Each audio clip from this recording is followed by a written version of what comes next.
Last Monday was on the streets of Chicago, and now tonight we go to the track considered by many too tough to tame, and also the Lady in Black in good old Darlington, South Carolina. It is the iconic Darlington Raceway, the egg-shaped oval within the NASCAR Cup Series. For round number 13 here for Season 6 of the E-Motorsports Network NASCAR Series on iRacing Live here on our YouTube channel. We welcome you to live coverage of our annual throwback race. It's the Kyle's Fried Chicken and Barbecue Throwback 250.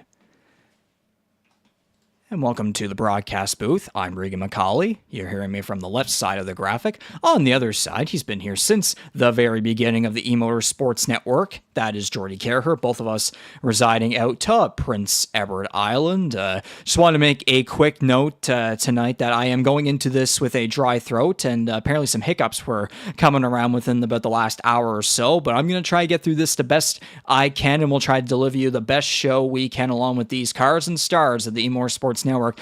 NASCAR Series on iRacing for Season 6, Jordy. It is our annual throwback race. You know, lots on the line. Of course, this race, a bit of a similar placement to last year in terms of proximity. Last year, we had Darlington to start off the Earl Ross Cup playoffs in Season 5. This time around, it is the penultimate race for the regular season, so some close proximity.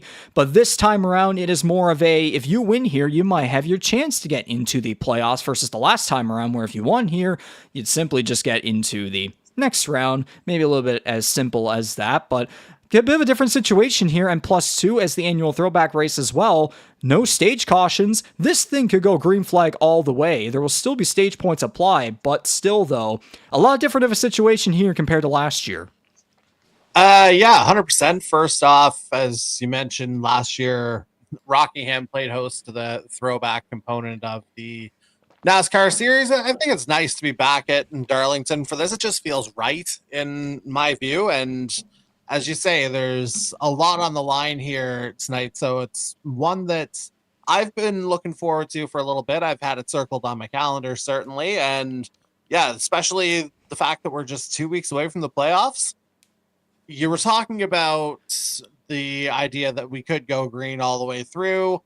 somehow I don't think that's going to happen because there's going to be even less room for guys to operate as things get tighter and tighter as guys try to make those last moves that they possibly can in order to climb up the standings to hopefully clinch an Earl Ross Cup playoff spot because there's not much time. No, there is not. Only 2 races remaining, including tonight, Darlington tonight, and then it's to Watkins Glen for the regular season finale next Monday night. But before we get into all the action that is about to go down here at the track Too Tough to Tame, we must go back to last Monday night to recap what went down on the streets of Chicago at the Chicago Street Course here in our Valvoline Instant Oil Change pre-race show.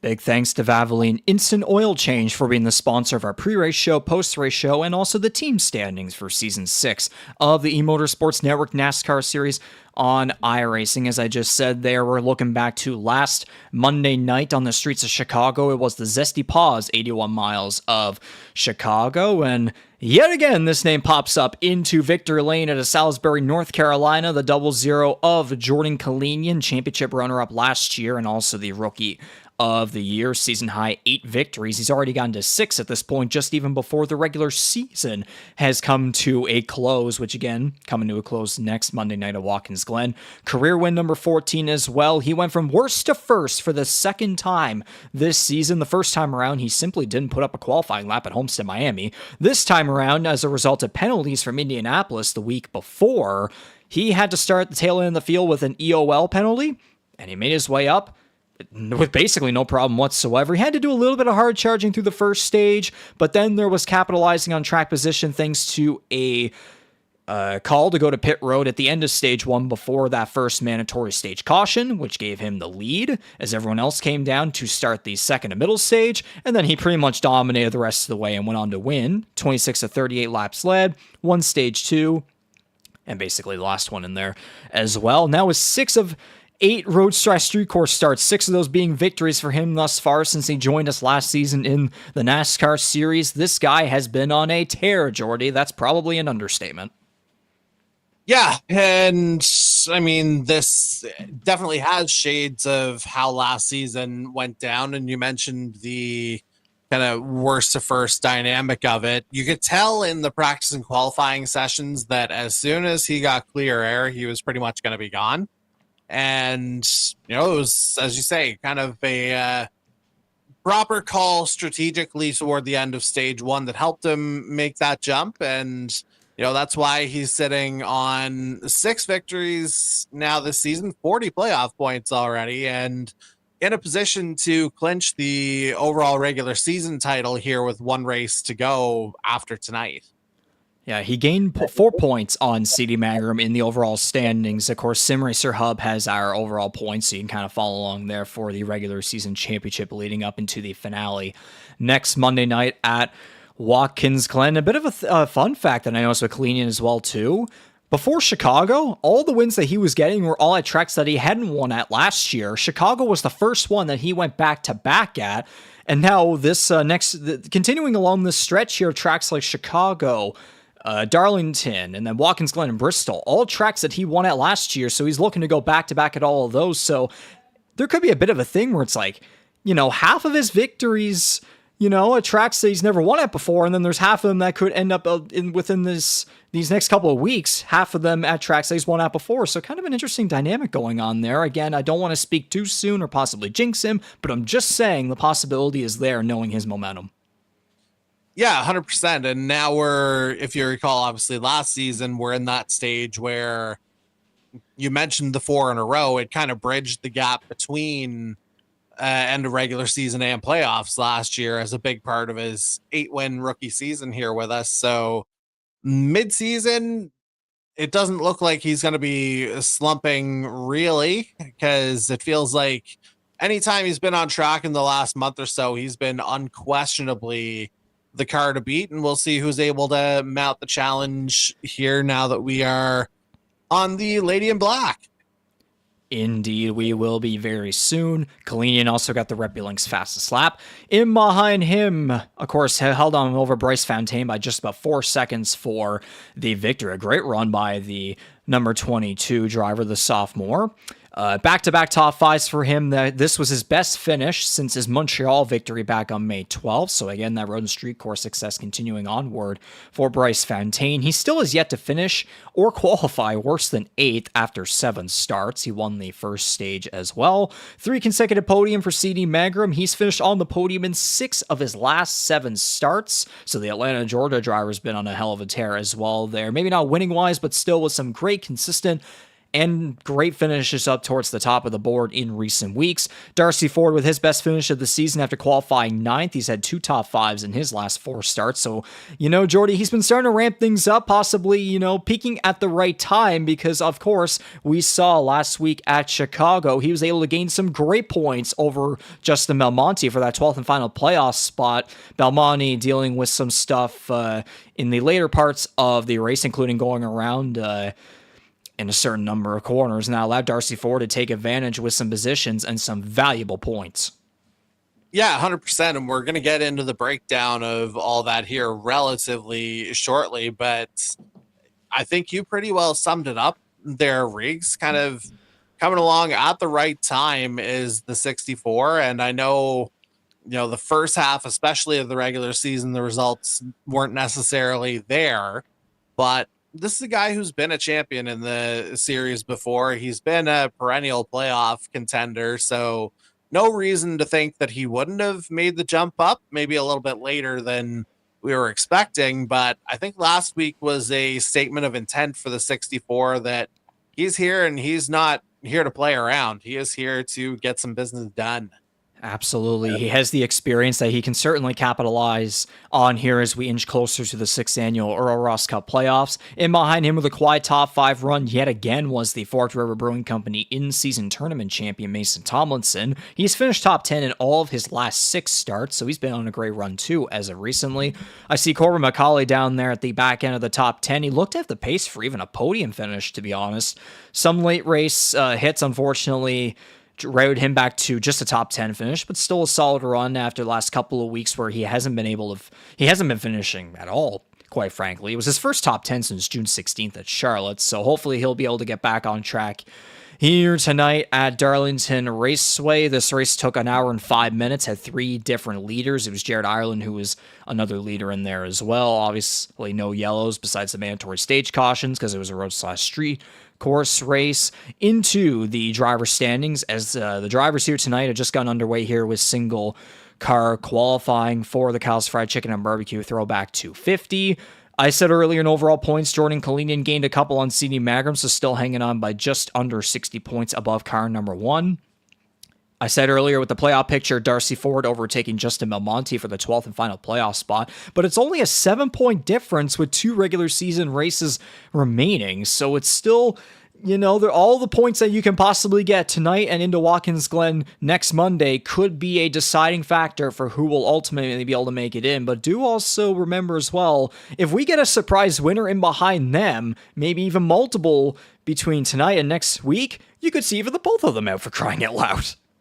Yeah, you 100% could. And I mean, obviously, you probably mentioned this, but obviously this isn't accounting for Bryce Fontaine moving up just yet. So yeah, Ford and Belmonte, that's your bubble picture right now, 7 in the difference. But yeah, still some guys who could threaten from the outside. Again, I point to usually a Jared Ireland in this circumstance down in 18th at the moment. He'll probably need a win at this point. I would suggest absolutely it's a must win from here on if he wants to get back to the playoffs. And yeah, still a lot to play for here over the next couple of weeks. And the heat inside the cars, it's just gonna ratchet up that little bit more as the stages tick away and as the pressure goes up that little bit more to finalize our field of 12.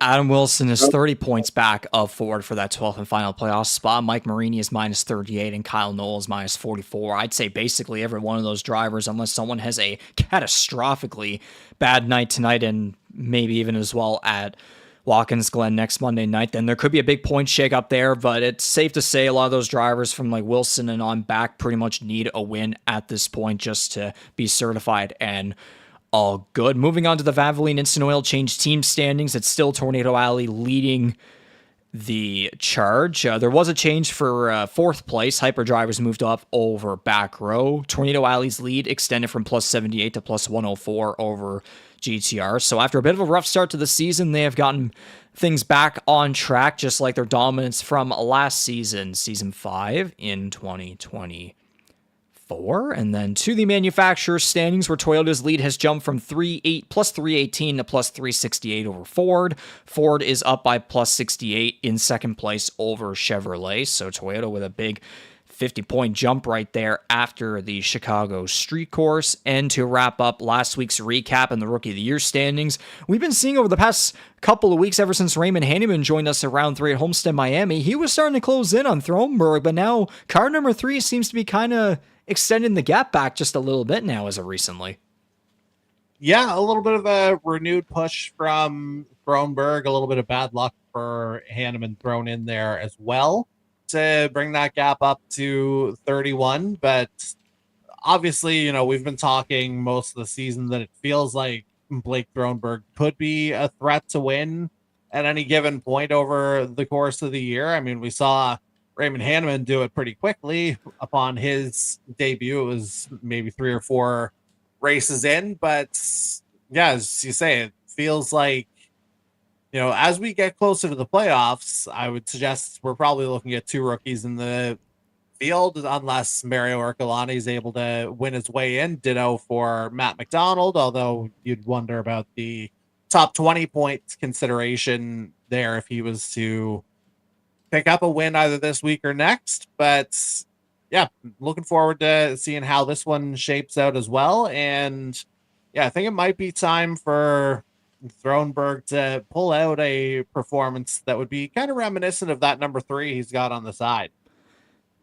Very good point. Of course, it's a 31-point difference between Thronberg and Hanneman to get into the specifics right there. But anyways, that does it all for the recaps of last Monday's Zesty Paws 81 miles of Chicago. That was round 12 for season 6 of the E-Motorsports Network NASCAR series on iRacing. Of course, moving on now, here's where this is the schedule. Of course, we are at just about right there towards almost getting down to the bottom there in that middle section of the graphic. Of course, Darlington Raceway tonight, July 21st, 183 laps and 250 miles around the track. Too Tough to Tame and the Lady in Black, basically a half Southern 500, as a matter of fact. And then Watkins Glen, regular season finale next Monday, and then eventually the round of 12 to begin the 6th annual Earl Ross Cup playoffs on August 4th, just 2 weeks away from the Zesty Paws 250 at Bristol Motor Speedway. And speaking of tonight, with Darlington Raceway being presented by Kyle's Fried Chicken and Barbecue, we are back into the Dash for Cash. Of course, now 7 drivers remaining, trying to go for $150 in prize money, which will be settled at the Charlotte Roval later this season during the playoffs. But 7 drivers remaining. It's Jordan Kalinian, CD Mangrum, Blake Thronberg, Bryce Fontaine, Andy Hurdle, Raymond Hanneman, and Ty Higginbottom left to go to try and get those 4 final spots in the Kyle's Fried Chicken and Barbecue Charlotte Roval 130 later this season. So tonight, of course, the best finishing the 4 best finishers of these 7 cars will move on. Yeah, and again, knowing the kind of circumstances and ramifications around the majority of the drivers, is actually, as I look at it, all 7 are in our playoff field right now. So, you know, not as much to worry about, especially as we've got a few winners in the field here as well. 4, as a matter of fact, out of the remaining 7 have won. But yeah, well, they'll obviously be looking to get into the playoffs on a high, and tonight's a good night to do it, especially with the added incentive of a little cash there at the end. Indeed, as now you see here, we are within the iRacing service, live at the virtual Darlington Raceway. Everyone lined up on the front stretch, getting set and ready to go for 250 miles and 183 laps around the prestigious Darlington Raceway. Of course, qualifying just completed. Now with all the cars lined up on the front stretch, your Kyle's Fried Chicken and Barbecue Pole Award, Corbin McCauley. And I mean, that's got to be a bit of a momentum / morale boost for the 17, the defending Earl Ross Cup champion, who rather famously last season ran an Earl Ross livery on his way to the championship in the throwback race. So we'll see. I know there was something being put together relatively late in the game for the 17, and it looks like he's put together a pretty solid presentation here. We'll see if it's got an equal amount of flash once we're on track and racing. Indeed, lots of amazing throwback liveries being flashed and showcased here for the Kyle's Fried Chicken and Barbecue Throwback 250. 24 of the cars and stars of Season 6 of the E-Motorsports Network NASCAR Series and iRacing ready to do battle in just a little bit. I'm going to head into the iRacing voice chat live here on our stream and have a quick word with these gentlemen, and we'll get the engines fired up with the most famous words in motorsports and then introduce each and every one of them who will go for the win here tonight.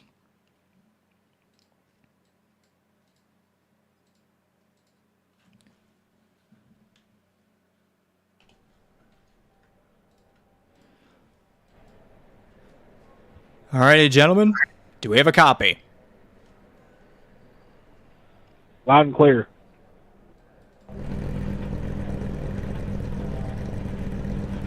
Sounds good, gentlemen. Welcome to round number 13 for Season 6 of the E-Motorsports Network NASCAR Series on iRacing. It's our annual throwback race, the Kyle's Fried Chicken and Barbecue 250 at Darlington Raceway. Some fantastic looking liveries I see on most of your guys' cars. Be sure to showcase them to the best of your abilities here tonight. Best of luck in this one, of course. No stage cautions. We could go green the whole way. I imagine we won't, but still could be a lot of green flag racing here tonight. So with all that being said, gentlemen, start your engines.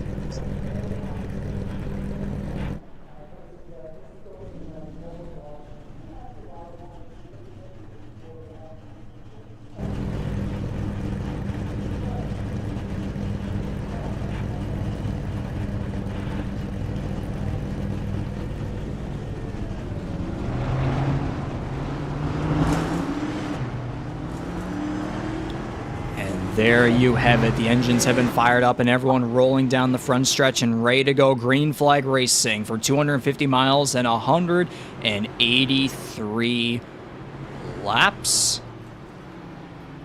As we'll get the music queued up and introduce each and every one of our drivers here tonight going for the win. Of course, on the front row, a pair of names that we've seen many times come together and battling for victories. The number 17 of reigning series champion Corbin McCauley will start alongside your points leader and 6-time winner this season, looking to go back-to-back at Darlington as well from last year. Jordan Kalinian out of Salisbury, North Carolina, starts alongside the Charlottetown Prince Edward Island driver. Row number 2 as the 22 of Bryce Fontaine out of give me the correction. Cape Coral, Florida. There we go. Cape Coral, Florida. There you go. For Hyperdrive Esports, the 22 Toyota starts third. Fourth place is CD Mangram's number 1 car at Atlanta, Georgia for Tornado Alley Racing. Row number 3 has Jared Ireland's number 13 Blue Collar Racing Chevrolet out of Eudora, Kansas, alongside the number 60 of Justin Belmonte out of Patchico, New York for GTR Motorsports. Mason Tomlinson's number 4 Hyperdrive Esports Toyota at Eudora, Kansas starts alongside rookie Blake Thronberg for Back Row Motorsports at Graham, North Carolina. And then there's Andy Hurdle and Charlie Sears for 519 Atlantic Motorsports at Dayton, Ohio. And then at Charlottesville, Virginia for 499 Racing respectively. That rounds out your top 10. And then to move on now to the next row just outside the top 10. Jose Mercado's number 41 GTR Motorsports Ford comes out of Kissimmee, Florida. To then Tom Janikowski's number 93 Chevrolet out of Appleton, Wisconsin. Ty Higginbottom, Darcy Ford right there, former series champions 13th and 14th. That is Kansas City, Missouri, Tornado Alley Racing, and then Harrington, Prince Edward Island, 519 Atlantic Motorsports.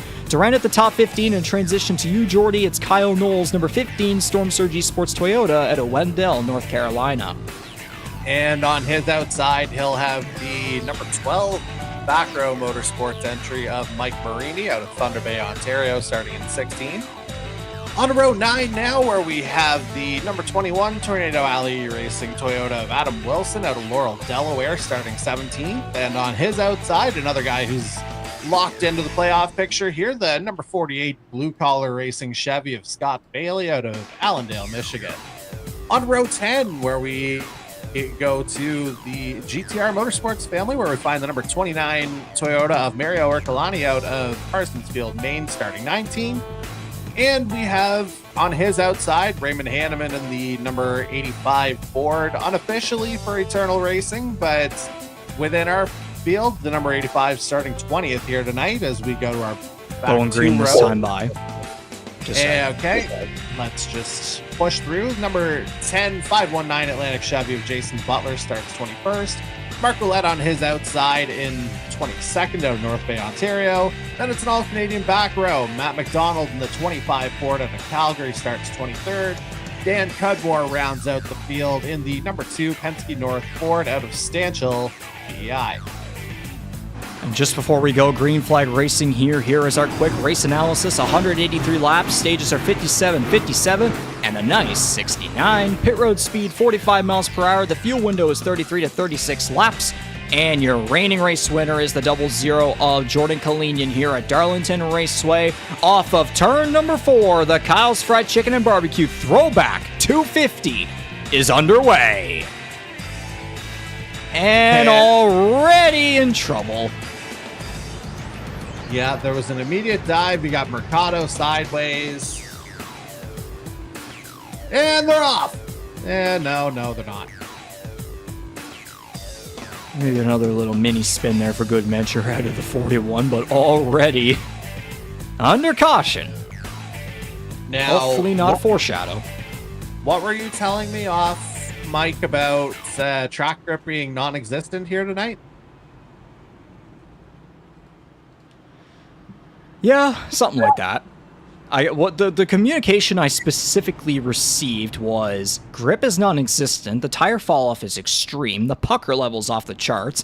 I got a simple yes for attrition, and by the way, I had the starting lineup music going there that whole time, so I think that might have been a perfect meme placement on accident.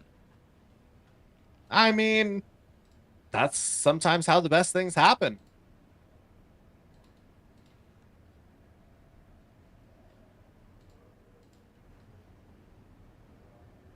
As we got everybody just crawling. Waiting for the pace car.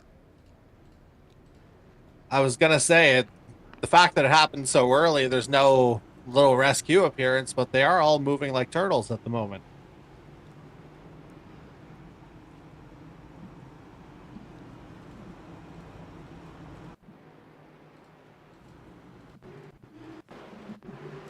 So we'll fire up the TrackCams22.com replay of an attempted start at this Kyle's Fried Chicken and Barbecue Throwback 250. Oh. Maybe a little too zoomed in on that camera angle. We'll figure it out. That's better.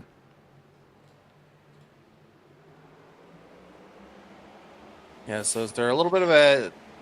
Okay, so we see... Who's that dropping down there? Obviously, a couple would have checked up, which resulted in, as we see, it's Fontaine who slid down. And checked up, Ireland hits him. That collects Tomlinson into Hurdle, who Mercado smashes into the back of. Higginbottom got into Mercado there in behind. Yeah, just not all around the best start, shall we say, for that inside row. Or that inside column, I suppose.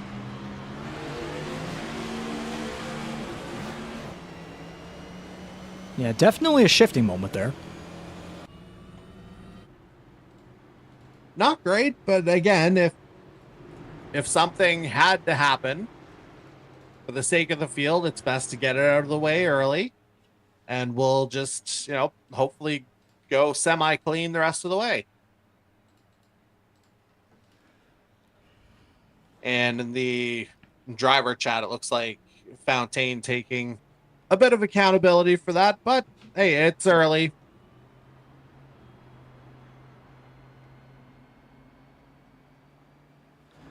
And it might be fair to say, too, you saw it off the start there, and you'll catch as these guys come down the front stretch. The glare from the setting sun is pretty... Or actually, no, that'd be down the back stretch. It'd be the other way around. But yeah, you see the sun right there setting just beyond turn 4. Ooh. So it's going down the back stretch where these guys certainly be getting the glare. But if you were to take a screenshot of that angle you just saw, yeah, about that angle right there, but more pointing up, then let's just say your camera exposure would be a little high. It would seem like it. To put it lightly, yes. So during that first caution, we had a couple cars come to pit road, including Tomlinson, Ireland, Mercado, and Matt McDonald.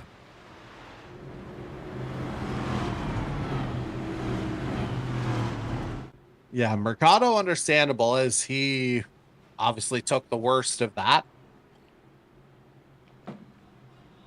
And yeah, Ireland got it a little bit. Tomlinson would have been in that mix as well.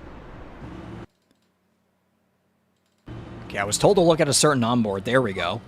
There's the glare we were talking about down the back stretch.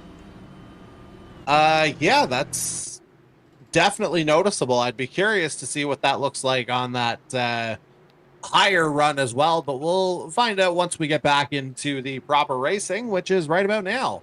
Indeed. Let's try this one more time, make it sound a little better. The Kyle's Fried Chicken and Barbecue Throwback 250 is underway. And nice getaway there from Macaulay to get onto that high line. Give him a little bit of a choice here. Oh, we already got a couple Darlington stripes there. I think it was Charlie Sears that popped the wall there out of 2. And I mean, that would go into what JD Mangrum has already called in our YouTube chat, the fact that we should see lots of Darlington stripes tonight, because if you're not pushing right up to the point where you're getting the stripes, are you even pushing? Are you even racing? As I think we saw another one coming in the background. Well, certainly Jordan Kalinian pushing for this race lead early on in a Kyle Busch M&M's throwback on his machine against the Dale Earnhardt Jr. Budweiser Chevrolet. Yeah, there's a certain irony in Kalinian rocking the Kyle Busch scheme, because anytime we've spoken to him, do you really get the sense that he has anything resembling a rowdy disposition at all? I don't hate it, though. I don't either. I certainly wasn't expecting it. I don't think anyone else was either, but you know what? Good call. It's a good looking piece. Yes. Yeah, 100% agreed on that. So now to lap 8 of 183 overall in the race, and of course 57 for stage number 1. Again, reminder, there are no mandatory stage cautions. These guys could go green flag the rest of the way if they do want to, but we just saw what happened there at the start. More than likely, we're going to have some stuff later on this one. Again, without those stage cautions too, basically it's going to be about track position and saving your tires as much as possible and having the right strategies at play too. Being able to be in those right positions at the right time when you get to those laps, when the stage points will be applied. There was some contact there down the front stretch as Throneberg about turned Sears. What a save.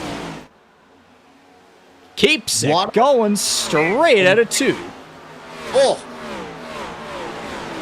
And what was I saying during the pre-race show about guys not giving each other space here, knowing that we're so close to the playoffs?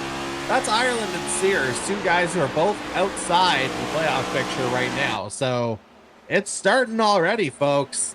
Expect some fireworks over the course of the evening.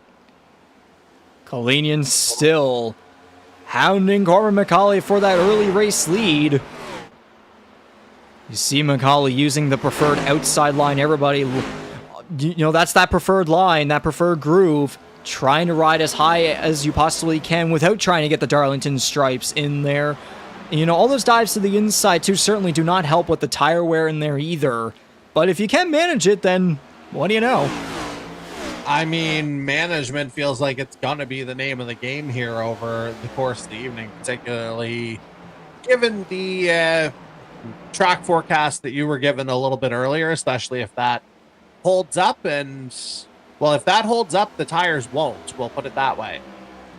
Yeah, looking at our current weather info, the humidity is at 57%. The conditions are clear, so there's a full hot blazing sun on this track right now. Again, it is a day-to-night transition. The sun's setting at the moment, so we're going to certainly see some changing conditions as the night goes on and we get under the lights here at Darlington Raceway. The air temperature is 29 degrees Celsius, 83 Fahrenheit. Track temperature 32 Celsius, 89 Fahrenheit.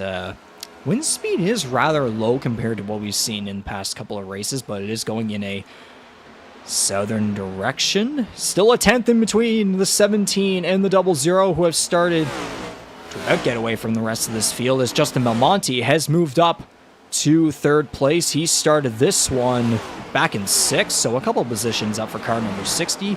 Pretty impressive for the driver, throwing it back to Mark Martin's Winn-Dixie 4 Thunderbird that he ran the NASCAR Winston Cup Series during the 1990s. Yeah, and now partially helped by the early pit stops you saw for the likes of Jared Ireland, Jose Mercado, Mason Tomlinson. But this feels like a night where Justin Belmonte does have to answer a little bit after Darcy Ford overtook him in the point standings last week. So the gap coming in again was 7. And as it stands right now, Belmonte would need all that right back up pretty much, with Ford running in 8th. So that's probably the most compelling race that we'll have in terms of the standings as it is right now. And we know Belmonte's capable of being fast on these kinds of tracks. If you recall, he was probably about a couple laps short of winning Rockingham last year in the throwback configuration. And yeah, this would be a timely win, to say the very least, for the 60 if he was to pull it off and remain in contention over the course of the evening. But Darcy Ford is going to want to have something to say about that. And Darcy Ford and his 2 teammates at 519 Atlantic Motorsports are certainly trying to separate themselves from the rest of the pack here with their throwbacks. All 3 of those cars between Andy Hurdle, Darcy Ford, and also Jason Butler, who has been on pit road 2 laps down, almost been in for a minute, not sure what's going on with him, but nonetheless, back to what I was saying there, the 3 of them combining for some 24 Hours of Le Mans liveries. Yeah, always nice to see, entries from other classifications, disciplines, that kind of a thing make their way into the series. And, there is definitely a vested interest within a number of our drivers here on track tonight in, that particular form of racing as well. So, a bit of a creative and innovative turn on the overall throwback concept for this evening. And hey, I like it.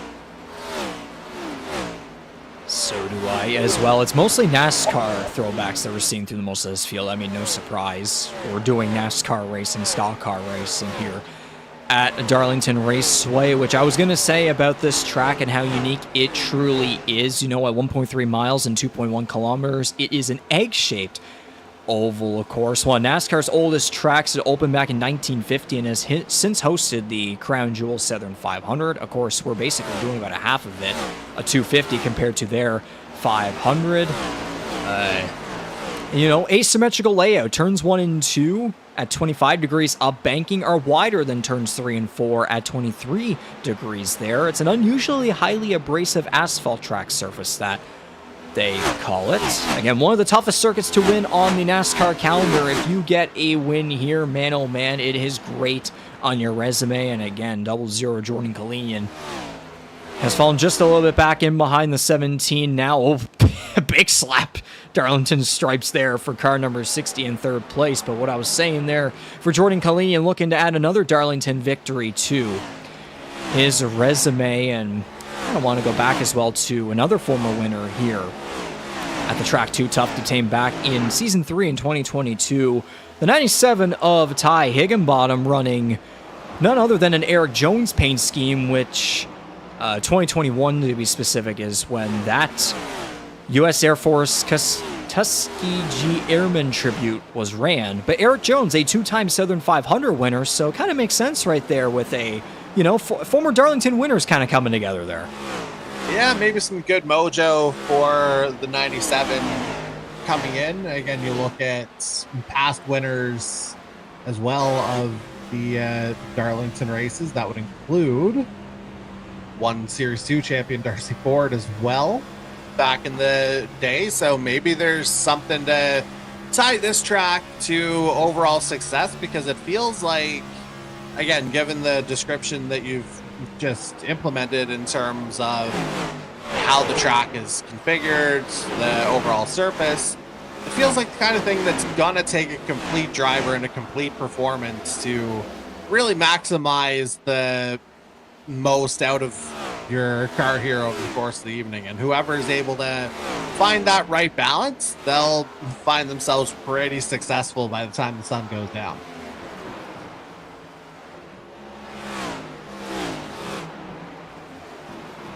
Looks like Kyle Knoll just getting past Darcy Ford there through 3 and 4. Ty Higginbottom's trying to use that run on the preferred outside groove against Darcy Ford, but we'll have to get back in behind. But pretty much single file throughout this entire field early on in this one as the sun continues to set. We talked about the top 3 there with their throwbacks. Then there's a C.D. Megerman there throwing it back to Tony Stewart, running the Home Depot Pontiac Grand Prix from 1999 to 2002. He won the NASCAR Winston Cup Series Championship in 2002. So pretty solid right there. And then Blake Thronberg and Jared Ireland are twins in this race because they're both running the Dale Earnhardt Jr. AC Delco Chevrolet that he used to pick up back-to-back NASCAR Busch Series championships in the late 90s. And, I mean, coincidentally, both feature a 3 on the car. Thankfully, Ireland's got the 1 next to the 3 for that little bit of a differentiator and a little bit of a difference in the colors applied. Maybe it's just the overall finish that's making the difference there. But, yeah, clearly some, solid inspiration from both of those guys. And, hey, another relatively classic scheme. So, let's enjoy the creativity while we've got it. And Bryce Fontaine hanging on to 6th. He started this race back in 3rd. He's got the Dave Blaney Caterpillar Toyota throwback, I believe it is, from the years 2007 through 2008. Of course, father of NASCAR Cup Series champion Ryan Blaney.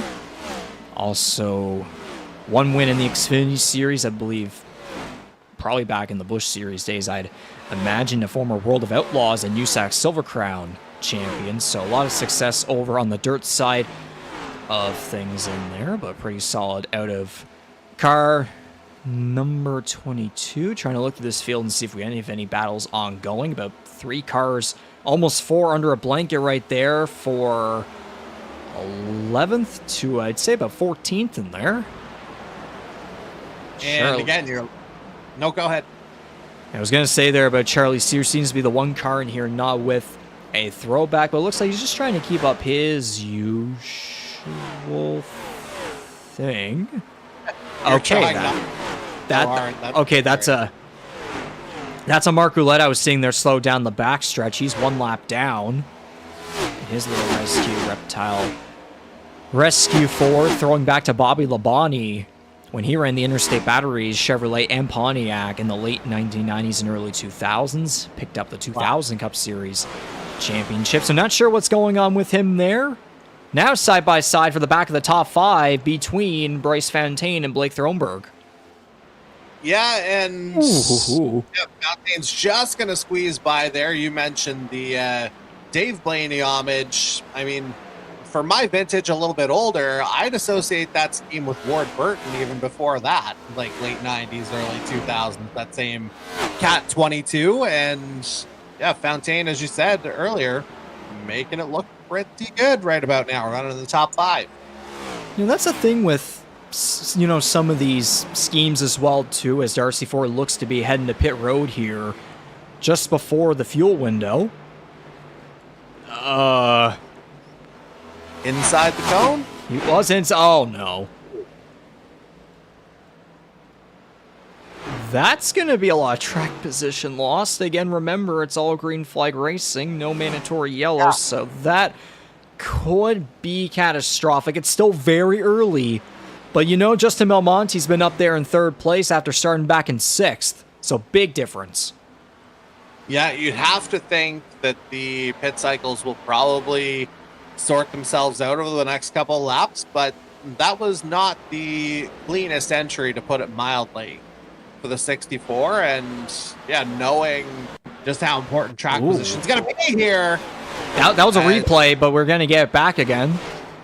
Sorry for interrupting. It was Charlie Sears off of 4, lost the back end, clapped the wall, collected Tomlinson.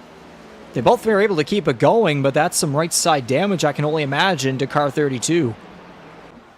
Yeah, not to mention that's the second time he's been around. You remember that save early on in the race, as well as we see it on the screen, Sears coming in. Yes.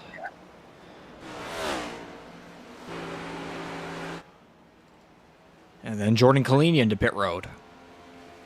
Okay, so that would be another lead pack car certainly making the way down. I wonder if that's going to trigger a response from Corbin McCauley, Justin Belmont. Oh, no.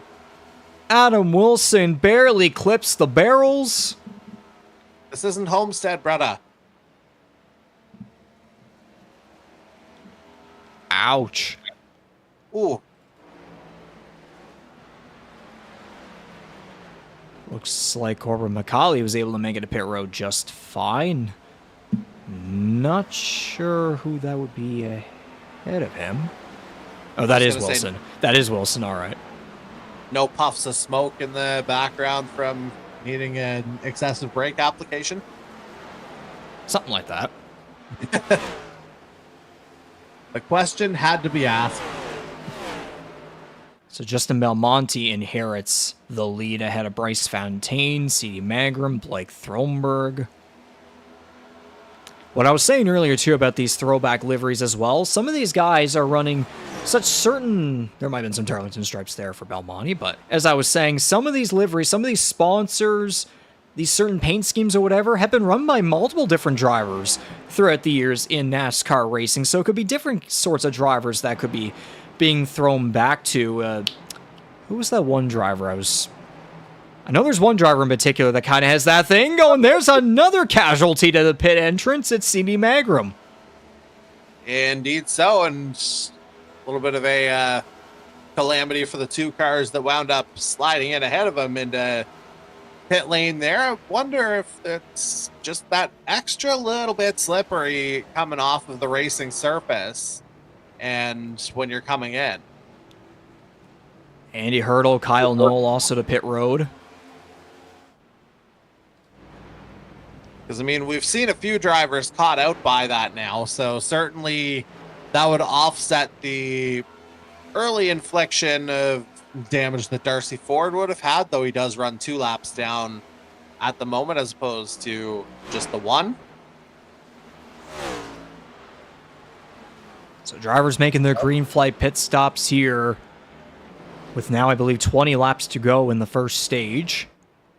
Race leader Justin Belmonte now to pit road, so that's going to give the lead to Blake Throneberg. Oh, Scott Bailey missed pit road. Oh. Nigel. Oh, no. Yikes.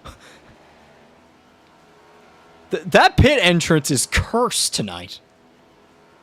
Yeah, that is absolutely brutal. I didn't realize that you could actually wrong way it. Oh, Adam Wilson was sideways off corner 4. Yes. Okay, so those points that the man on the other side of my room made to me just before we got going here tonight. Oh, he was bang on. Very valid. Very valid. And then he just gets there. You know what? I just jinxed him. Darlington Stripes. There you go. Yep.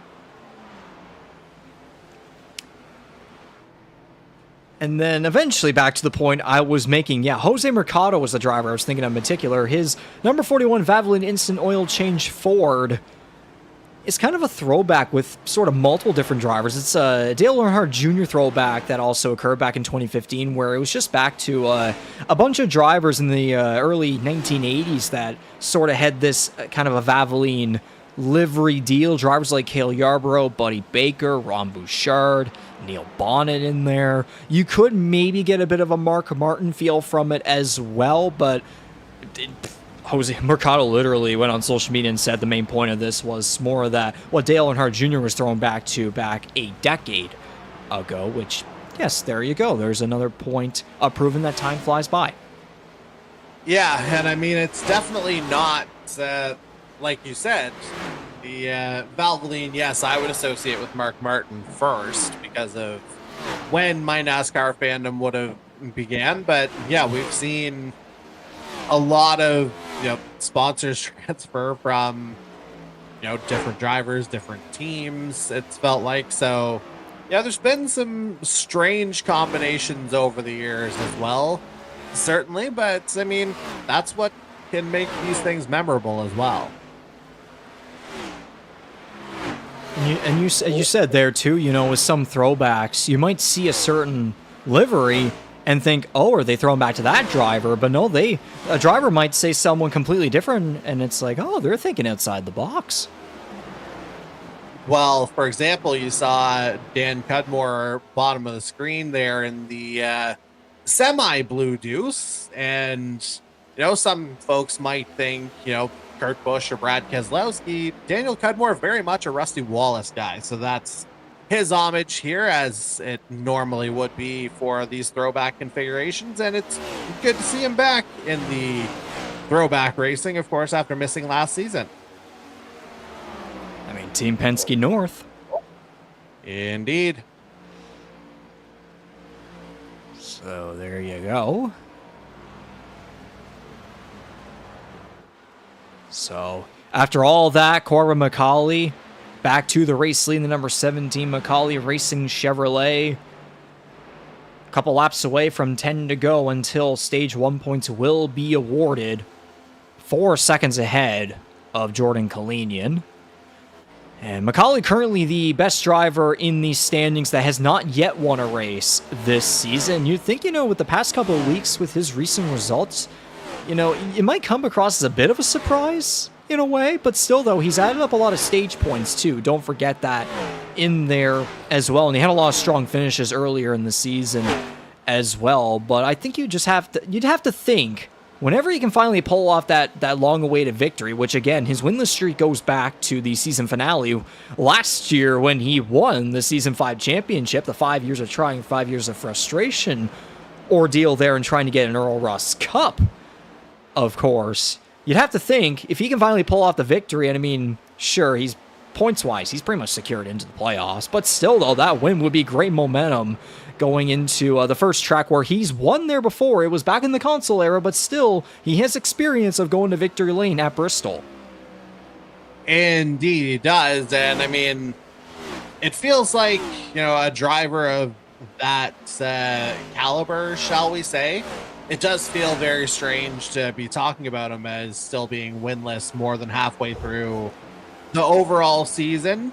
And yeah, just about 2/3 of the way through, as a matter of fact.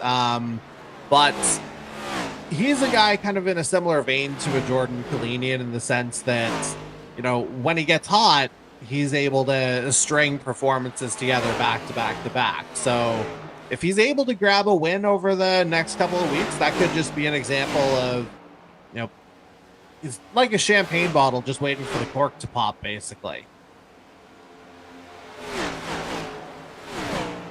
Lights starting to come on, sun's setting. info looks to be just about the same still. The wind's gone up just a little bit. Humidity's up a bit. That too. But yeah, all this talk of the sunset and the lights coming into play, it is sundown and out for Charlie Sears as he's our first retirement of the evening. And knowing what track's coming up next, must-win situation. He wasn't able to capitalize at Chicago, even though he had that about top 5 speed or so last Monday. Regular season finale at a road course, you know that he's going to be on top, want to be on top of his game, and possibly, you know, that thing going on between Justin Belmonte, Darcy Ford. You could maybe throw an Adam Wilson in there, Mike Marini, Kyle Noll, whatever it may be, because you never know. Because you know you could get so many points in one single night. You never know. That could end up playing a huge factor. I mean, that's basically that's saying for anyone if it's Charlie Sears or anyone else below the cut line. Again, though, there is that, you know, you got to be above 20th in points to be solidified as an extra perk. But still, I'm just saying. Yeah, so I think the top 20 concern is where I would kind of draw the line for Charlie Sears right about now. Not to suggest that he couldn't make it happen, but it's going to take something magical next week at Watkins Glen. It's going to have to be the week where he absolutely strings everything together and makes it work without issue. Ooh. Goes without saying it would be a must win. Possibly would have to take both stages as well just to maximize his point opportunities.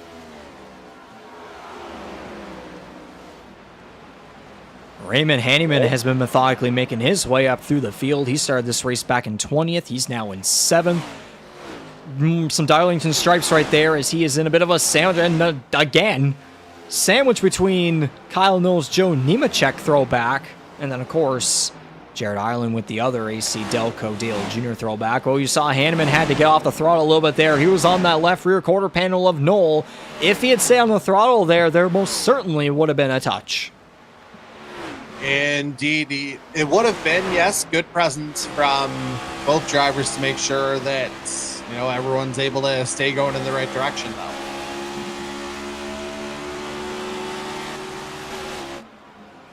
Ireland looking low, trying to get up to 7th. Ireland started this one in 5th, so has dropped a couple spots back, but still plenty of time remaining in this one. So 15 cars are left on the lead lap. Darcy Ford, Jose Mercado, Mike Marini, Adam Wilson, and Tom Janikowski are all a lap down. 2 laps down are Cudmore and Ouellette, and then Jason Butler at 5. Looks like Ireland is going to shut the door and get ahead for 7th against Raymond Hanneman.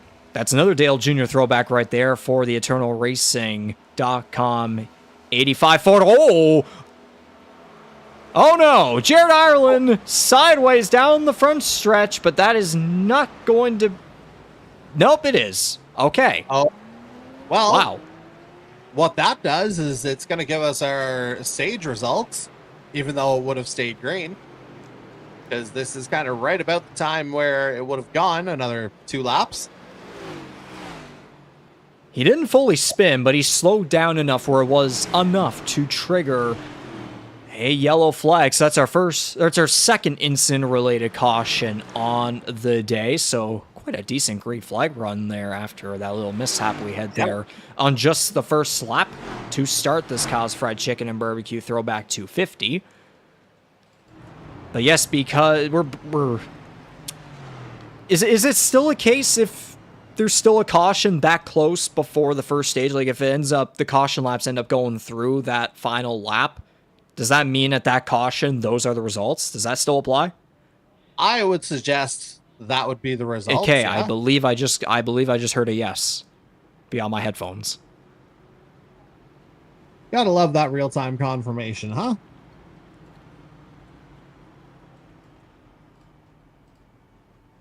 So there you go.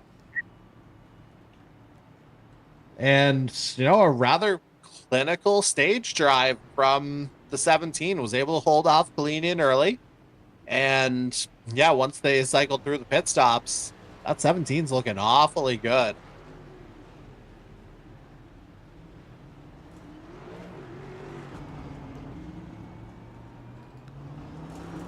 So multiple drivers taking advantage of this yellow flag to come down pit road, including your race leader and stage 1 winner in Corbin McCauley. If we were to add up all the stage victories thus far, that would be his second. His first one since the Zesty Paws 300 at Charlotte.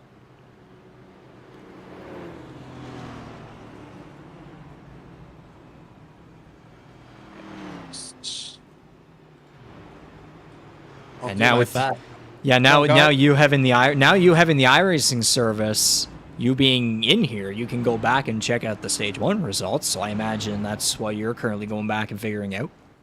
100%. And I'm just looking to confirm some numbers here from the moment things went yellow.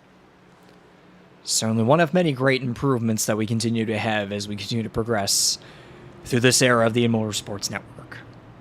Yes, 100%, and certainly grateful for that development as well.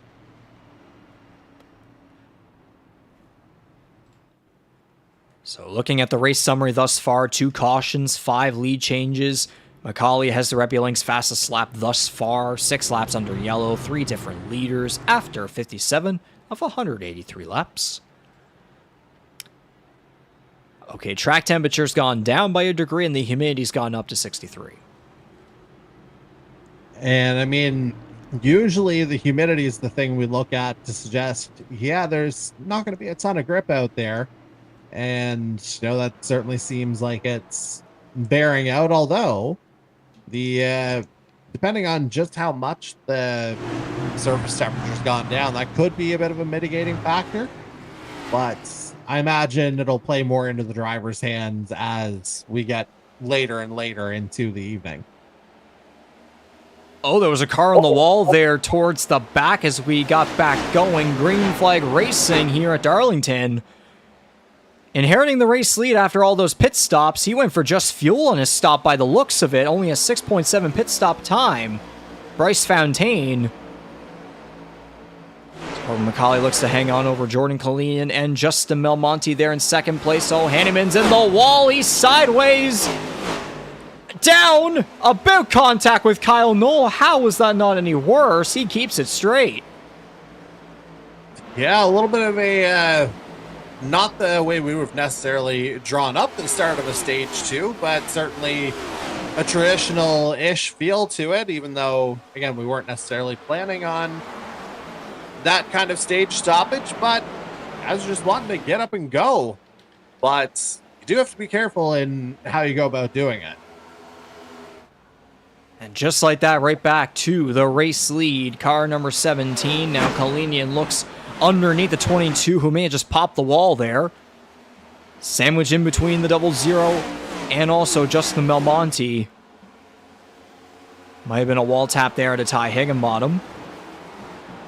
Hopefully nothing happens if we try and look back. Okay, Bailey and Miller side by side. Hopefully nothing happens. I'd like to go back and check out what went down there with Hanneman.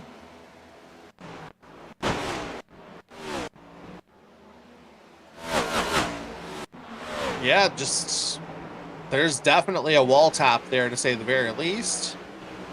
Yeah, self-inflicted. It's not like it was a squeeze because it looked like Thronberg was maintaining a relatively straight line. There might have been the slightest of neck code right there too. And then how on earth did Nolan Hanneman not get collected together there? I mean, yeah, it didn't really look like there was much room, but yeah, Hanneman, he just found the space he needed. And yeah, we continue onward.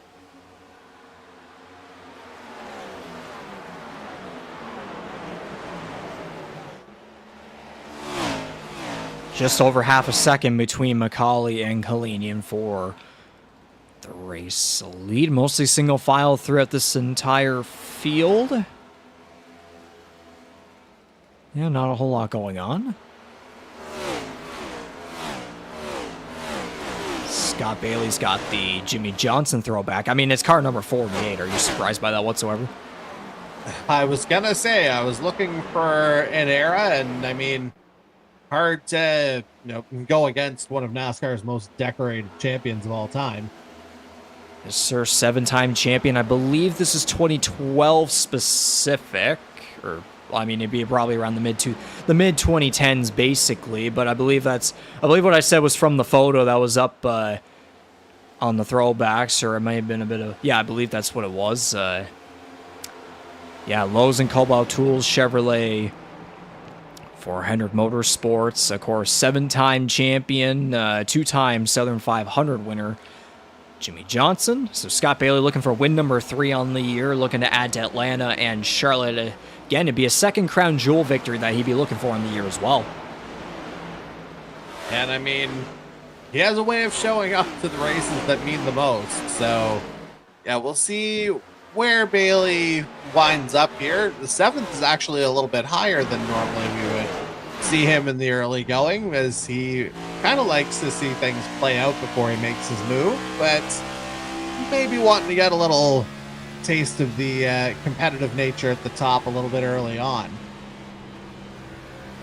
Started back in 18th, he's up to 7th, so there's been a lot of hard chargers here tonight thus far. So Bailey currently in 7th, and now looking underneath Kyle Knoll for 6th. And he'll soar past on the inside. Higginbottom looks to do the same. A good run there more towards the middle groove. An all back single file.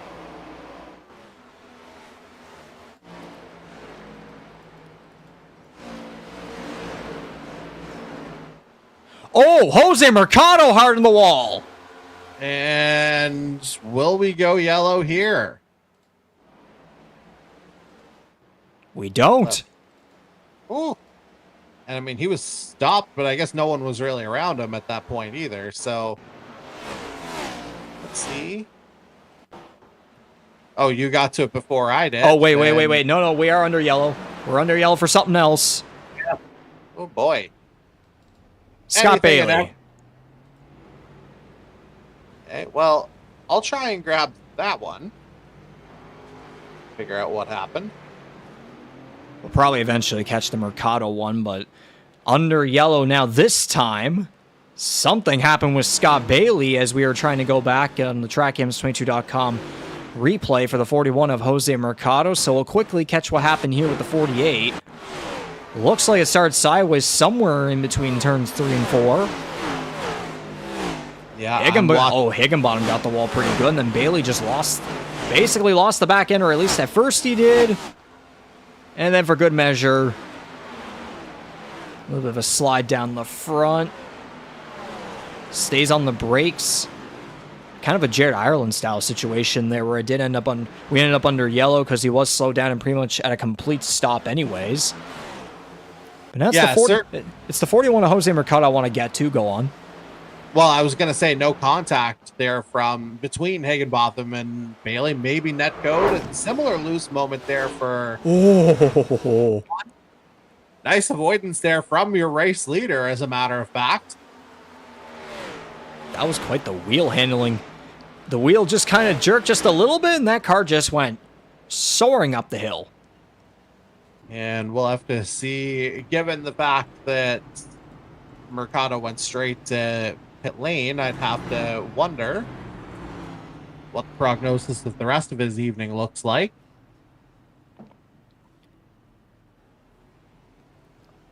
Might as well make a friendly reminder, too, with all these pit stops and the way this race is, playing out. Of course, without the mandatory stage cautions, there's only incident-related yellows that are possible in tonight's annual throwback race, the Kyle's Fried Chicken and Barbecue 250. 7 total tire sets, including the starting sets. So, you do have multiple tire sets that you can work with, but you try not to use all of them too early, too many times, Yeah, I mean, you got to be worried about something happening late in the race and have at least a set available, if not 2, potentially. See what kind of run you can make, especially, if you get a little bit of an extended run on some of these tires.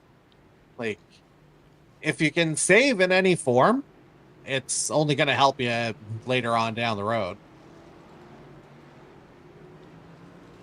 Harder to do, of course, in warmer track conditions.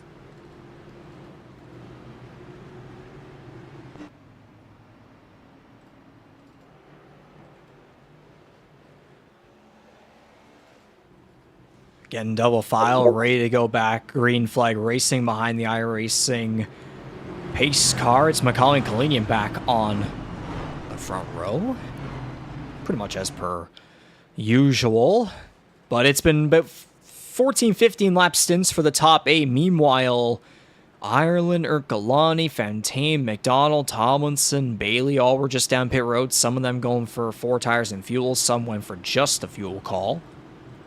Magram, Hanneman, Marini, Cudmore were just down. So was Wilson. Tom Janikowski's on a 15-lap stint. So I'm kind of interested to see how a 15-lap stint plays out versus these guys that just came down. Wonder how much of a difference it'd make. Well, I mean, certainly we're about to find out as we are hard charging once more. And a relatively good restart that time around. At least down the front stretch. We'll wait to let these guys get through 1 and 2. Yeah, maybe don't speak too soon on that, but as I'm saying, Jordan Kalinian around down the back. Almost up the hill. And we stay green. Okay, then.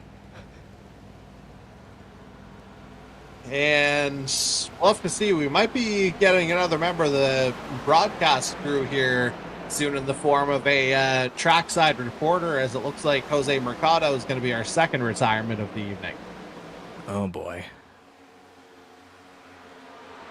And for Mercado, he came into tonight, toward the bottom of the top 12.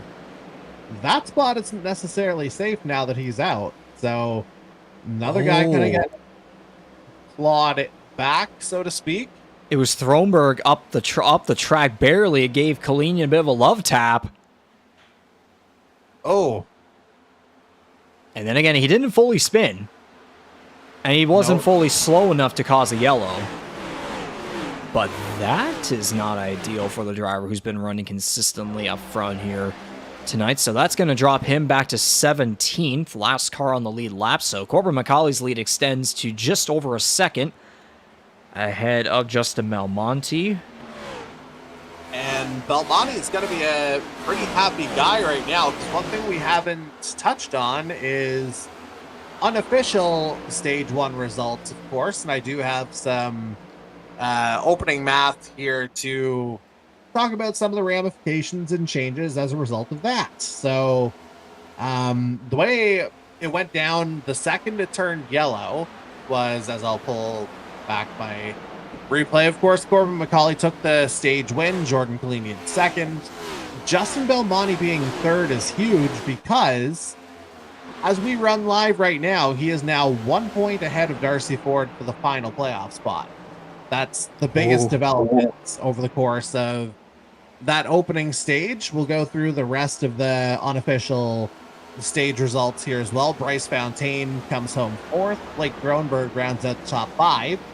Kyle Knoll turns in a strong 6th place finish. He's another guy outside the bubble right now. It's a 40 point gap as it runs live right this second. Raymond Hanneman comes home 7th. Andy Hurdle in the 7 finishes 8th. Ty Higginbotham in 9th. And the man who had triggered that caution right at that point, Jared Ireland, he's able to hang on for 10th as that stage comes to an end. But yes, biggest development is relevant to Justin Belmonte and Darcy Ford right at the bubble. Gap is now 1 point between them, with Belmonte having the edge.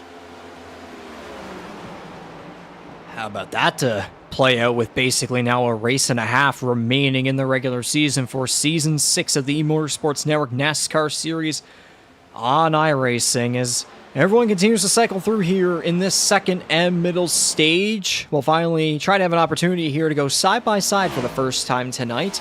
Give a couple of shout outs and friendly thank yous to some of our sponsors and partners who help do what we do here every single Monday night for the E-Motorsports Network on iRacing. We'll be back in just a little bit. This is live coverage of the 5th annual Kyle's Fried Chicken and Barbecue Throwback 250 at Darlington Raceway.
I'm here with Mark at Little Rescues, and great organization. And I want Mark to tell us a little bit about responsible ownership in all pets, but especially a little guy that you have here. Could you tell us about Arthur?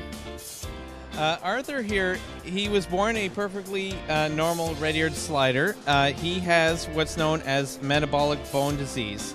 So he was, over his lifetime, denied proper nutrients and calcium and the basic necessities that a turtle needs to survive and grow properly.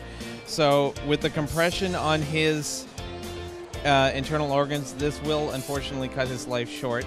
But for now, he enjoys a really great life with the Little Rescue as our premier animal ambassador for animal cruelty and show people what not to do with the turtle.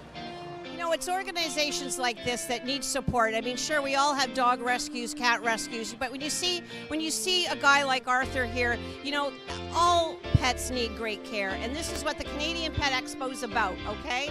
So come on down, learn about Mark and what he does with Arthur, and support such a great cause, okay? Thanks, Mark.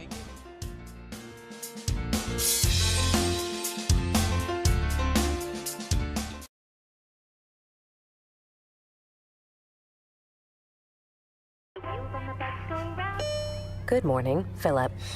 Time for an oil change. Remember last time? I'd rather not. Took 3 hours. You forgot little Henry's video game. You're not as entertaining as a video game, Philip. Silence your oil change anxiety at Valvoline Instant Oil Change. Get an expert oil change in about 15 minutes with no appointment needed. Thanks for coming in. Valvoline Instant Oil Change. Service you can see, experts you can trust.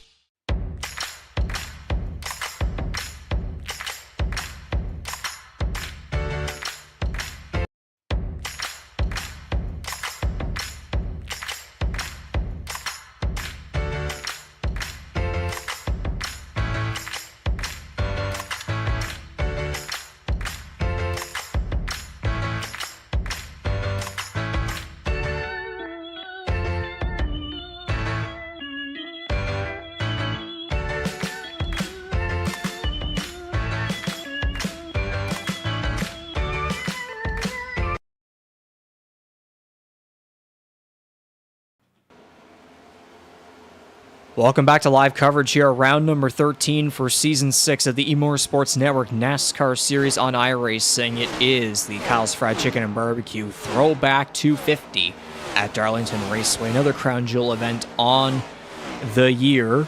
Continuing to lead this one, the number 17 of your defending Earl Ross Cup champion, Corbin McCauley, who has been putting on pretty much a clinic through this race, leading many laps and getting some solid stage points after claiming the first stage victory, which ended under an incident-related caution. Again, there's none of those mandatory stage yellows, but go figure, we just had to have it still hit under a caution somehow. I mean, yeah, the timing, like I told you during the break, it couldn't have worked out any better for me in terms of getting the unofficial stage results, in terms of actually getting it nailed, as we see Kalinian coming into pit lane.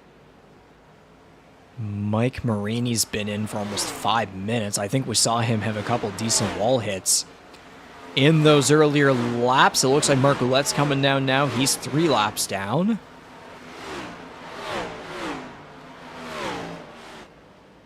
Yeah, and of course we saw Kalinian do a great job of actually holding on to the car whenever he got spun around there earlier. But it obviously came as the at the expense of track position.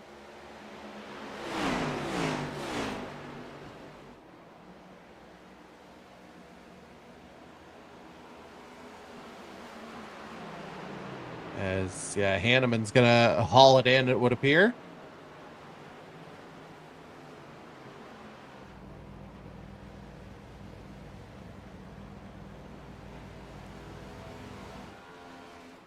It would appear much cleaner pit entry, certainly, than we saw in stage 1, as there's our race leader.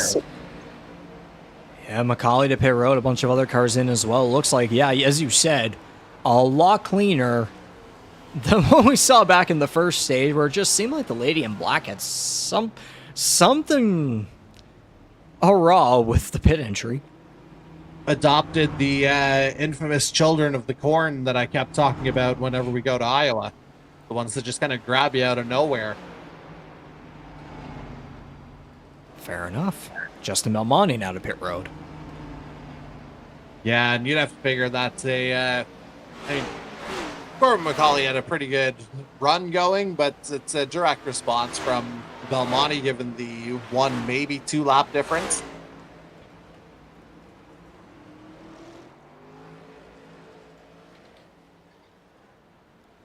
Lap 114, by the way, is going to be the final lap for stage number 2. So closing in there under these green flag pit stops.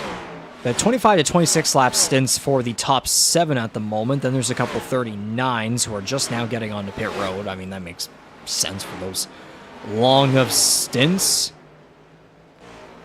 McCauley, again, was just in a lap ago. Andy Hurdle was in there, 39 laps. Now he's to 0. Dan Cudmore still out there back in 16th at 26 laps. Darcy Ford came in a couple laps earlier than some of these guys recently. Yeah, now we'll start to see middle stage might be where you start to see strategies come into play a little bit more. But, yeah, we'll have to see how everything kind of shuffles out once the rest of the field comes in. It would appear just our top 7 especially have yet to come in. See if they try to stretch it. Ditto with Adam Wilson down there in 9.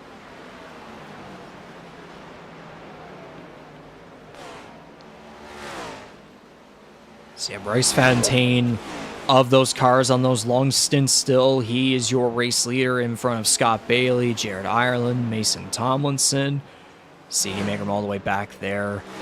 At the back end of the top 5, these guys still going at here on the track as we are just about here reaching 100 laps completed here in tonight's Kyle's Fried Chicken and Barbecue Throwback 250. Now it's lap 100 of 183. Adam Wilson makes his way to pit road. That's a lot better of an entry than he had back in the previous stage.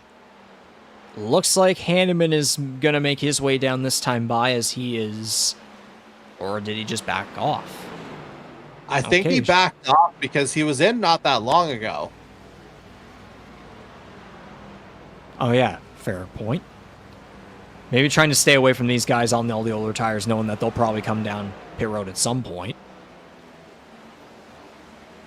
There was some close quarters there for the last lap or so anyways. Go ahead. I was going to say, not to mention that's 2 through 4 passing him as well. So, yeah, just doing the smart thing as a driver, at least 1 lap down would do at the moment. The good guy thing. Adam Wilson now just getting off of pit road in his David Pearson throwback from the 1970s. That is a Mercury that he ran back in the day. Yes, that's you know your Chevys, your Fords, your Toyotas, maybe a Dodge from the 2000s, 2010s. Yep. And then you have a Mercury. I think there was a Plymouth. Yeah. There were Plymouths back in the day too. Of course, Pontiac in the early 2000s. Of course, that Pontiac is what I always remember from NASCAR Thunder 2003 and 2004 video games. Yeah, the unofficial forefather to the current iRacing service that we're on, if I'm not mistaken.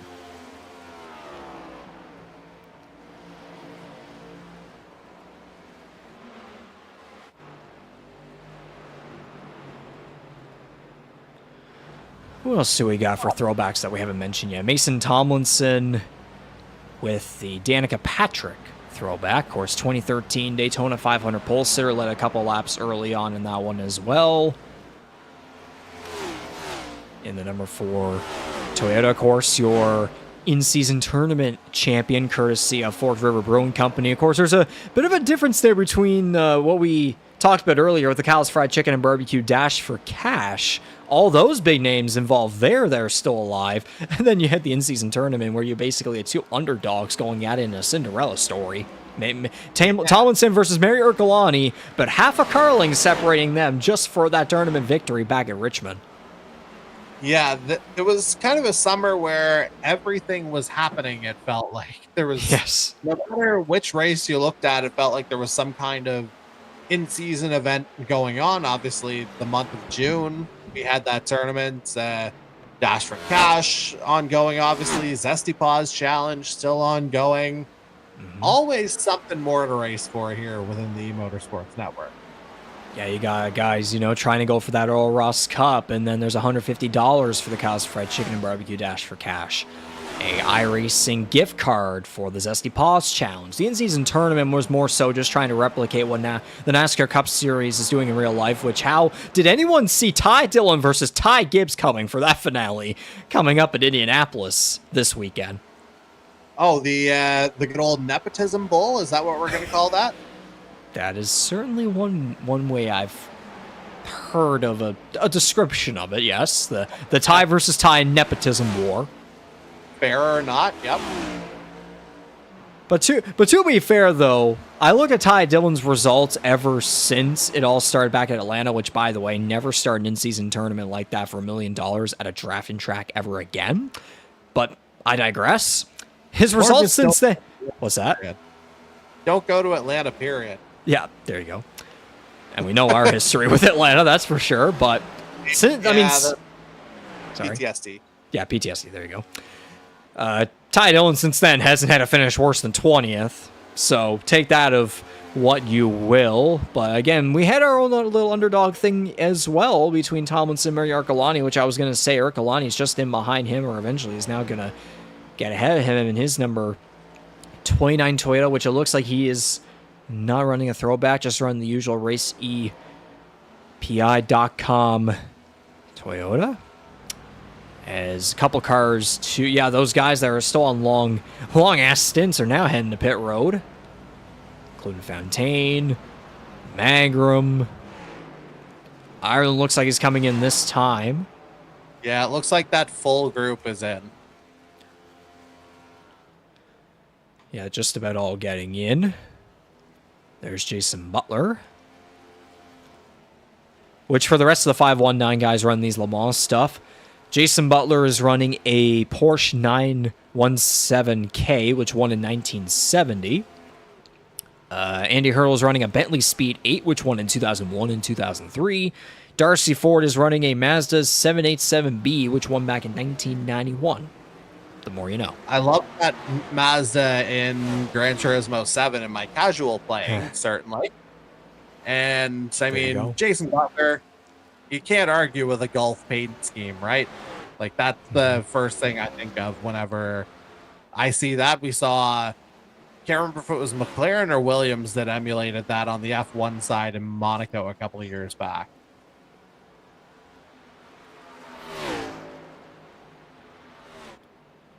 Coming to 4 laps remaining in stage 2. And what do you know? It's the number 17 back up to the race lead. And convincingly so. 5.5 seconds. Yes. Okay. Over Justin Belmonte, yes, sir. And we know if those two ever get back closer together, then we know what they've had their fair share of infamous moments. Yeah, and I mean, you got to keep it clean first. But what I was going to say was, you're also in a situation where both guys are going to be pushing hard for a win, because I mean, McCauley, he will have felt hard done by over the course of this season, just the way it's shaken out. Whereas Justin Belmonte, he could just lift himself straight off of that playoff bubble with a W here tonight. So everyone's still got something to race for here for the most part. But those two, if they get together, like you said, that could get very spicy.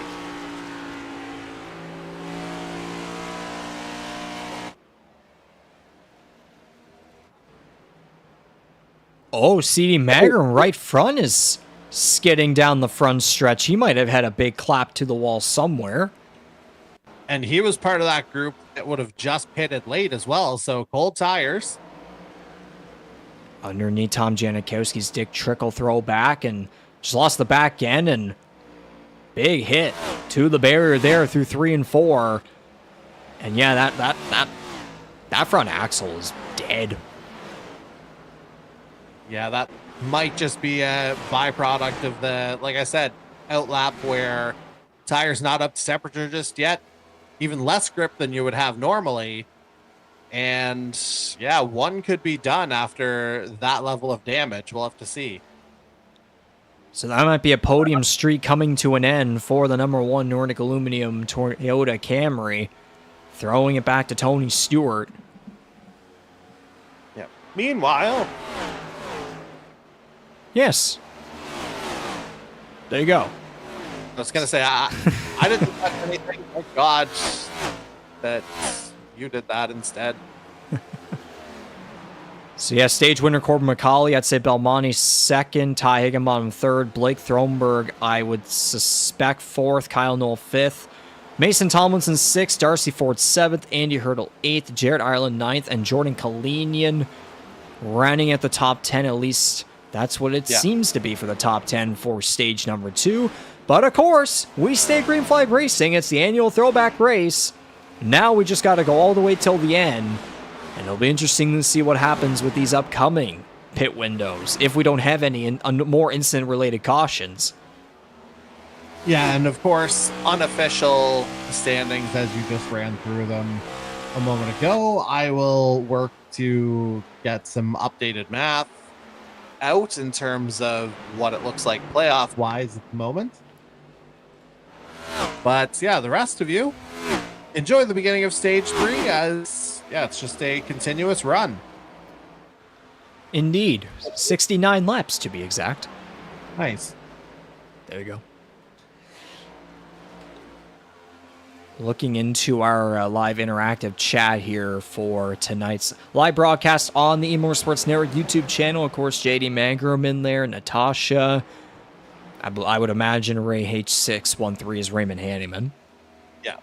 Mark Flott, of course, Jose Mercado, who said, love it, how he's back in the same spot as last season, so it's on to Watkins Glen and to do the road course thing again.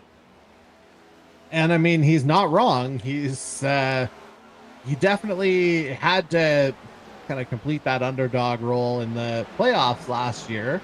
Mm-hmm. But now it's a little bit closer for comfort in terms of actually retaining a playoff spot for the 41, or at least that's how it'll bear out by the end of the evening. Another big wall slap there for the 10. 19 laps down. It hasn't been his night, but he's trying to pull through and at least make it to the end in the Fork River Brewing Company Chevrolet. Yeah, and I mean, he hasn't run a full race schedule this season either, so the reps might not necessarily be there for the 10, which, I mean, that makes total sense as well, and it would explain why maybe the consistency we would come to expect hasn't necessarily been there. But, yeah, hopefully onward and upward here for the 10, excuse me. I was about to post the stage winner graphic for the 17. That's why I got a little jumbled there. I mean, it could still apply to the 17. He still has a race win to go for. This is true. And we just had a second driver chime in to, or actually technically be third after Hanneman in a way. But we'll say second. For drivers that have not had a good night, C.D. Magrum said, had a great time tonight. I can only imagine the sarcasm levels were probably close to 100%. Something has happened with rookie Blake Thronberg. Well, I mean, we saw the tail end of, oh man, just loose all over. Is Knoll going to clip him? Might have gotten him a little bit. That's 2 close calls for the 15 tonight. Just how close. Yeah, no contact. 15 keeps it clean. And so Thronberg will head to pit road. Hasn't really been the best of nights for the rookie. I mean, I don't want to say anything against Ercolani or McDonald, but especially for your top 2. Because Hanneman's been in his box now for almost 4 minutes. He's 10 laps down.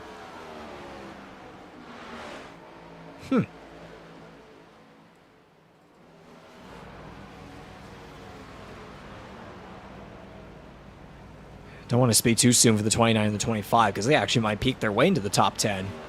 as this race goes on. Hopefully the commentator's jinx doesn't apply to them, as side-by-side battle, Ty Higginbottom versus Justin Belmonte. That's a former Darlington winner getting ahead of car number 60. Belmonte got a 4th place finish in last year's Rampage Coffee Co. 200. Higginbottom looking for his first Darlington win since the Racing Carolina 250 on specifically August 9th, 2022. And he'll be looking for his first win overall in the NASCAR series since last year's GSGSG Vinyl 380 150 in North Wilkesboro on April 30th, 2024. Yeah, something about the Carolinas seems to bring out the best in the 97, doesn't it? Whether it's past wins at Charlotte, you mentioned North Wilkesboro, decent performances, within the region, shall we say, whether it's North Carolina or South, like we're in tonight. We'll see if the 97's able to mount a challenge to the man who's just driving away from everybody at the front. I mean, Ty Higginbottom knows how to get the job done, especially in crown jewel races. I mean, Daytona, Darlington, the GTR 250 champion last year. And, been creeping his way up the point standings ever since a rough start to his season at this year's GTR 250. I mean, to start his season off, he was way in behind 20th in points, and now all of a sudden he is he's the second best driver without a victory. And I mean, that's the thing that we've always seen from Higginbottom. His time with us is, he's largely been a model of consistency no matter what. Ooh, that was a wild cut there. That was close for comfort to get to pit road. Yeah, it's him, Kyle Nolan, Corbin McCauley, all at just about 30 lap stints, just above that. Good to see a Kyle Nolan up in second place. And I mean, that's another guy who could throw things upside down if, something was to happen to McCauley up front. If Noel was to steal a win from outside the top 12, that makes things interesting. And he's having a decent point haul here tonight, as this feels like as good a time as any to talk about the Stage 2 unofficials. So Corbin McCauley with a sweep on the stages, grabbing Stage 2 as well. Justin Belmonte turning in an impressive stage result there for an unofficial second. 17 out of 20 possible stage points for him, meaning the bubble between himself and Darcy Ford as we run live right now after Ford finished 7th in Stage 2. The gap is now 6 between the 60 and 64 as we run in real time. We'll go through the rest of the results here right about now. Higginbotham finished 3rd in that stage. Kronberg 4th, as we're going to see McCauley. Is he just coming into pit lane? Yes. He is. Diving into the stall right about now. Rounding out the top 5, as mentioned, Kyle Noel grabbed 11 out of 20 stage points here tonight. 6th in Stage 1, 5th in Stage 2. 6th place is Mason Tomlinson in that stage. 7th, as mentioned, goes to Darcy Ford. Andy Hurdle repeats an 8th place finish for another 3 points on his side of things. Jared Ireland came home 9th, and after the early spin in Stage 2, Jordan Kalinian clawed his way back to grab the final stage point in 10th. So, like I said, development on the bubble. It is a 6-point gap between Belmonte and Ford as they run live right now.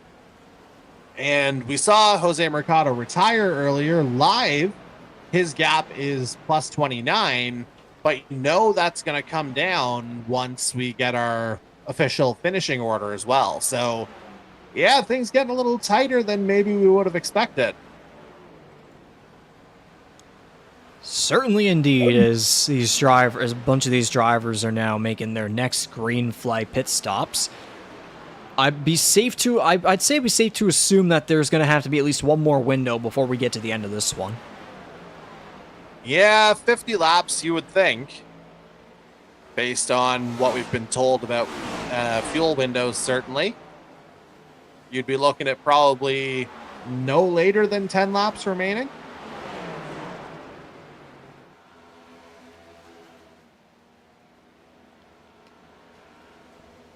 Something like that, as Mason Tomlinson currently holds the lead in the Cows Fried Chicken and Barbecue Throwback 250 over Jared Ireland and Mary Ercolani.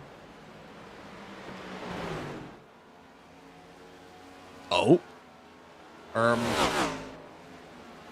Bit of a ghost moment. Yeah. And again. That allows Jared Ireland to get by. And that's for the, not the net race lead, of course, but certainly the lead on track as it stands. And there's probably going to be, there's the guy who will more than likely will get back into the lead in just a little bit, Corbin McCauley. Just ahead, but of course he's on way fresher tires and better fuel. As now there goes Tomlinson to pit road. Ireland's still staying out. It's about 25, 26 lap stints for the top 5, if you include Tomlinson within that mix until he comes to pit road now. Still a Bryce Fontaine to come down. I believe a Dan Cudmore as well.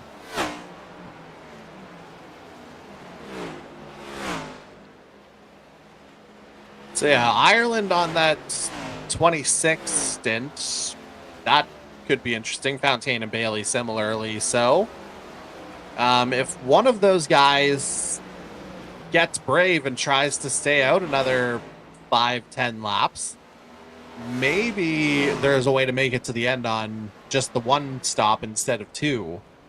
But that would be pushing it, I would suggest. Do we? Oh! Scott Bailey. Okay, that was one of the guys that we were just talking about who's had been running a little long. I wonder if that was a case of, we saw him miss the pit entry earlier. Could that have happened again? Nope. Because for a millisecond there, I saw something. And yes, big contact with Hanneman. Hard into the inside wall. Yeah, that would do it. Oh, big development here on the side as well. Ty Higginbotham's out. Yeah, I was just going to say, I saw that question mark there. His name is blanked out too. Huh.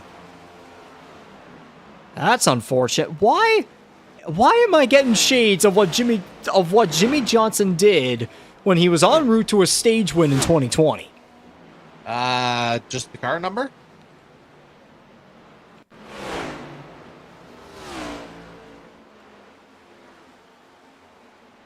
That's freaky and tragic and freaky. Yeah, not ideal.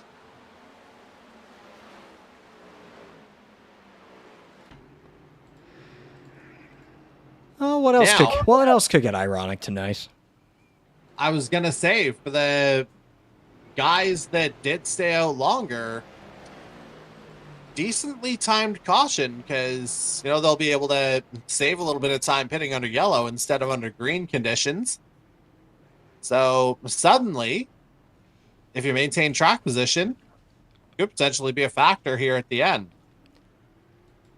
So this caution's certainly going to shake things up here in the 5th annual Kyle's Fried Chicken and Barbecue Throwback 250 at Darlington Raceway.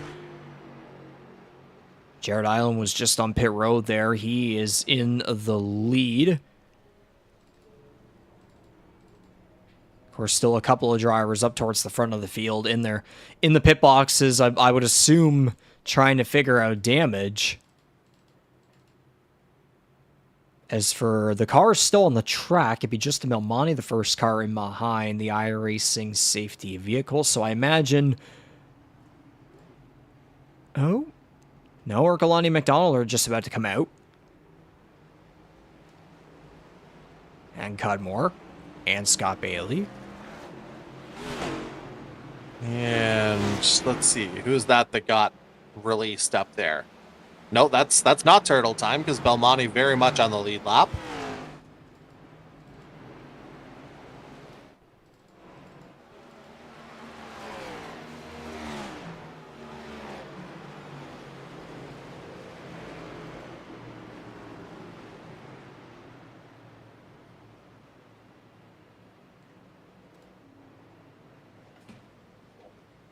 Am I saying the pace car lights off and there's only 3 cars in behind? Or yeah, that's everyone's trying to get back. Oh no, they're Oh, now there. they're back. Okay.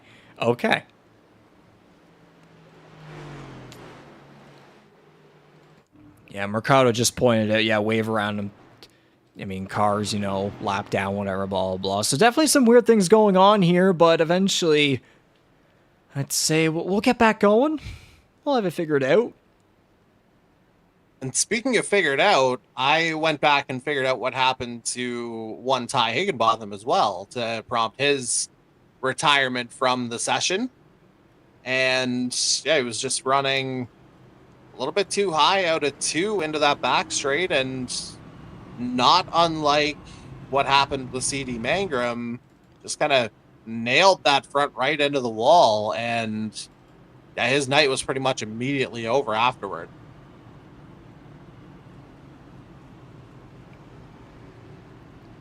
Definitely a shame knowing how good he was running early on this one, and he had made his way up through the field.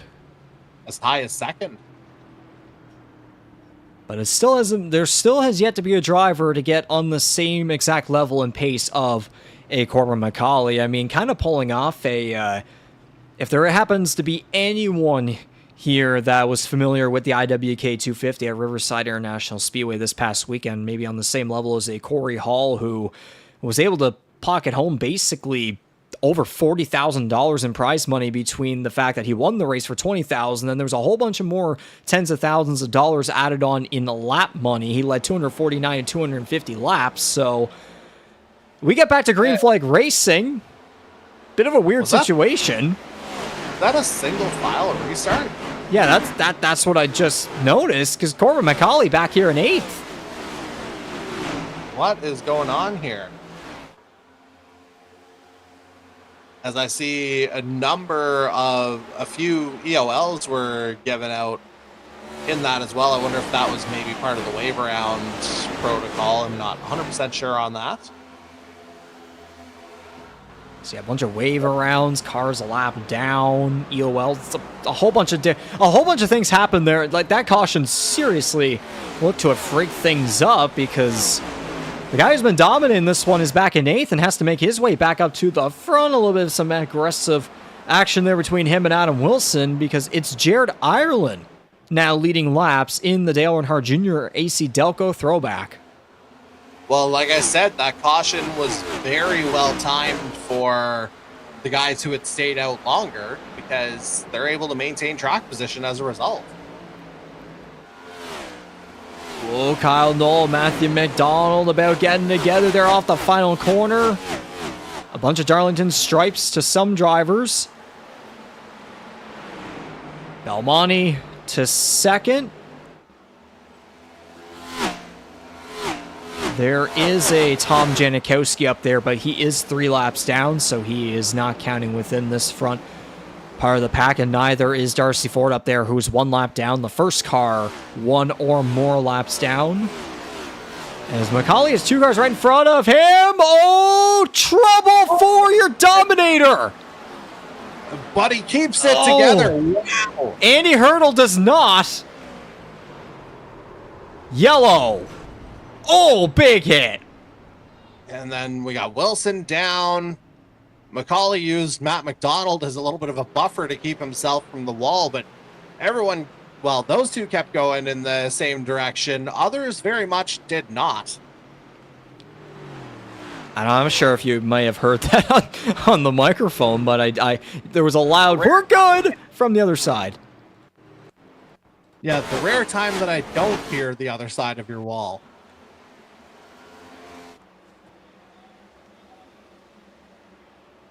Yeah, forget Darlington stripes. How about some brown ones here after some of this? Yikes, there's the bump from Hurdle. McCauley trying to hold on. Yeah, using McDonald to straighten himself out. Yeah, I'm using McDonald as a pick, and then Andy Hurdle around, and who hit him? I think it's Hanneman. Not sure what happened with Adam Wilson. Got in, well, clearly on the inside wall in some form, but how? Oh yeah, Hurdle Hurdle down into him, and that's severe damage for the 21. You can see how the car kind of wobbling there at that such of an angle. But yeah, I just heard there from the 17 as well. You never know. There could be some aero damage even on that machine, because that still was a heavy hit to his side. Passenger side down the back. A great save, and then using Matthew McDonald as a pick. But still, though, I wonder if that could have effect on his aerodynamics. For sure. And the plot thickens. Dun, dun, dun. It's the lady in black. She's come to play.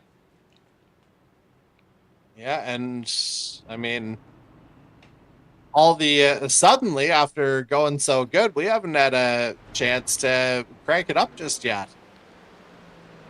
I was hoping to get there around this point, but we've had multiple yellows, so I know, but there's been times in recent weeks where we've just gotten it done and over with, and then within a lap or so something happens, and hey, it's done. And speaking of getting it done and over with, fuel-wise, this feels like a perfect time for drivers to be able to come in and get to the end. Now, tire consideration's a little bit different. I don't know who's got what left in terms of being able to save, but 35 laps to go, or 35 at the line, should be right in that sweet spot fuel-wise if you come in now to get one last full tank. Now, I'd love to know if we had a little reptile rescue Lucky Turtle, aka the Lucky Dog, on that one, because there hasn't been really much communication, or really, Audrey hasn't made an appearance yet.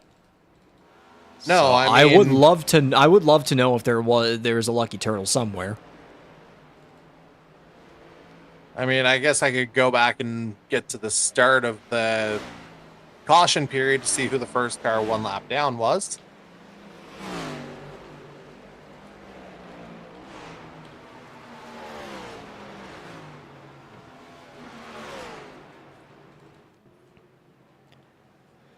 And we're just going to get back to green flag racing now in lap 149 of 183. It's Corbin McCauley back up on the front row. It's Bryce Fontaine beside him to get this one back going and underway. A lot of these guys are on 2 one-lap stints. Corbin's on 11 laps. Yeah, well, I mean, well, we did see McCauley fall a little bit further back on account of the most recent caution right before that, where the guys who had stayed out longer were able to maintain track position. But yeah, now he's made his way back up. But again, that's at the expense of tire life.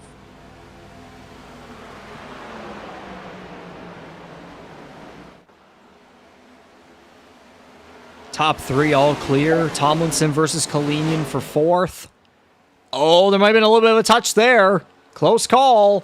Kalinian shuts the door on Ireland. Oh, I think Ireland might have given him a bit of a bump. My eyes might have been deceiving me. Not sure, because Kalinian still got ahead. Noah blocks a lap down Blake Throneberg. He's currently the best car 1 or more laps down, so he'd be the recipient of the next Lucky Turtle, if not involved in the next incident. Oh! Oh, that's McCauley, McCauley in the wall. Yellow. And now I don't know if that's the arrow issue that you were mentioning or whether he just got turned. But we see the end results, and we see it'll be most likely the end of his night.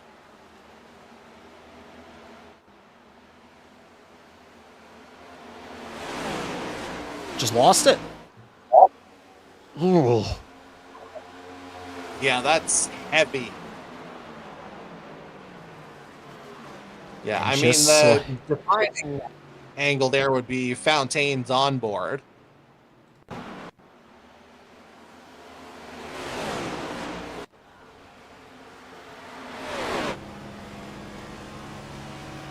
Just to make 100% sure that it was self-inflicted, which we think it was. And yeah, just lost it out of 2.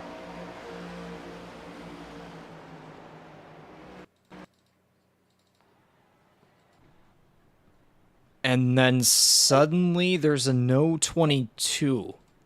There's a question mark beside him. It appears. So 22 might be done as well. Not sure what that would be all about, though. Well, again, the iRacing chat is indicating upload packet loss as being an issue potentially for the 22. Well, at least Audrey finally popped up. Indeed so. And yeah, Thronberg is who I was thinking was going to get it last time. I just couldn't confirm it in time. But yeah, the 3 winds up back on the lead lap as a result. I've received word, yeah, there was too much aero damage from that contact with Andy Hurdle in the incident before this. Car was wrecking out of control. It's totaled. Cannot be fixed. So the driver who's pretty much dominated this entire thing, it was that remember that specific caution earlier kind of, it seemed to freak things around just a little bit, and it had McCauley in towards the back of the top 10. And then shenanigans ensued all around him, and he seemed maybe a little bit lucky at first, but just the aerodynamics were screwed up from that incident regardless if he had saved it or not. And just like that, this changes everything. This is a whole different ballpark. It could be anyone's race to claim now. I mean, you have a Justin Belmonte you were talking about earlier. If he were able to win, that would be perfect for his current playoff bubble situation. I mean, obviously, points rise right now is above Darcy Ford. I believe the last time you talked about it, but still a win would certify him and make it a lot safer and less, a stress reliever knowing what's coming up next week at the regular season finale at Watkins Glen next Monday night, which, by the way, the GTR Motorsports 110 at the Glen is it specifically on July 28th. But then you have a Mason Tomlinson who, has had his quiet, solid runs in recent weeks. Maybe he wants to finally pull off a victory, especially with momentum from his Forked River Brewing Company in-season tournament victory. Jordan Kalinian has charged his way back up to the front. Maybe it's his turn to get back into victory lane, except it's been quite a challenge compared to recent weeks where it's been mostly him dominating and going on to win. How about a Jared Ireland maybe possibly sneaking his way in with a win? He is, I believe, just about 20th in points at the moment as we get back to green flag racing with under 30 laps to go. Yeah, one of the other kind of tire forecasts that you were provided earlier was talking about attrition, right? Yes. This is what this race feels like. We're 3 wide. Jared Ireland's doing the Chase Briscoe from last year's Darlington event in the NASCAR Cup Series, and he pulled that off perfectly. For God's sakes, that could have gone disastrous. But 13 taking some chances, and again, he's outside the playoff picture right now too, so he absolutely has to be all systems go right about now. As Lee Diffie put in real life, the big move on the inside. And remember, last year, that's what was able to propel him to a victory and a spot in the NASCAR Cup Series playoffs over Kyle Busch in a late shootout for the win. Could Jared Ireland have possibly done his own version of that real-life situation here tonight? Meanwhile, it looks like we have a retirement in the form of Andy Hurdle, and it looks like Bryce Fontaine's reconnected, albeit 5 laps down if he does rejoin.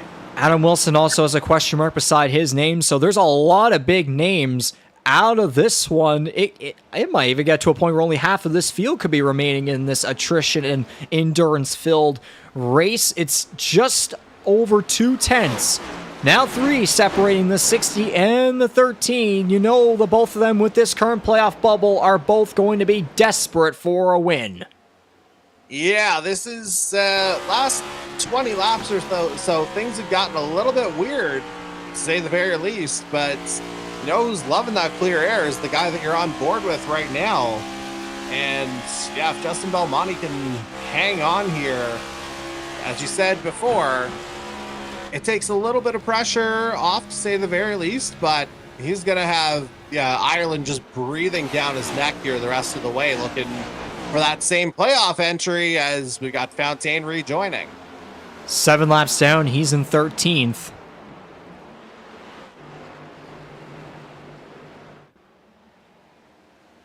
Meanwhile, I don't know if we had Yeah, I guess I addressed it before with Hurdle now being out as a result of that incident as well.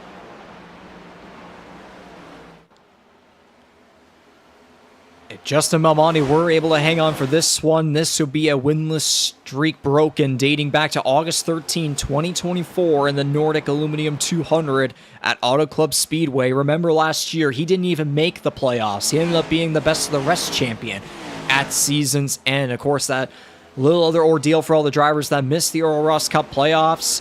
Definitely wants to turn things around this season and get back into the Earl Ross Cup playoffs. And if he were able to pull off this crown jewel victory over a Jared Ireland, who we know can be masterclass on some of the bigger tracks, especially the intermediates. If Belmonte can hang on, hold this off, if the rest of the race remains green flag racing, holy moly.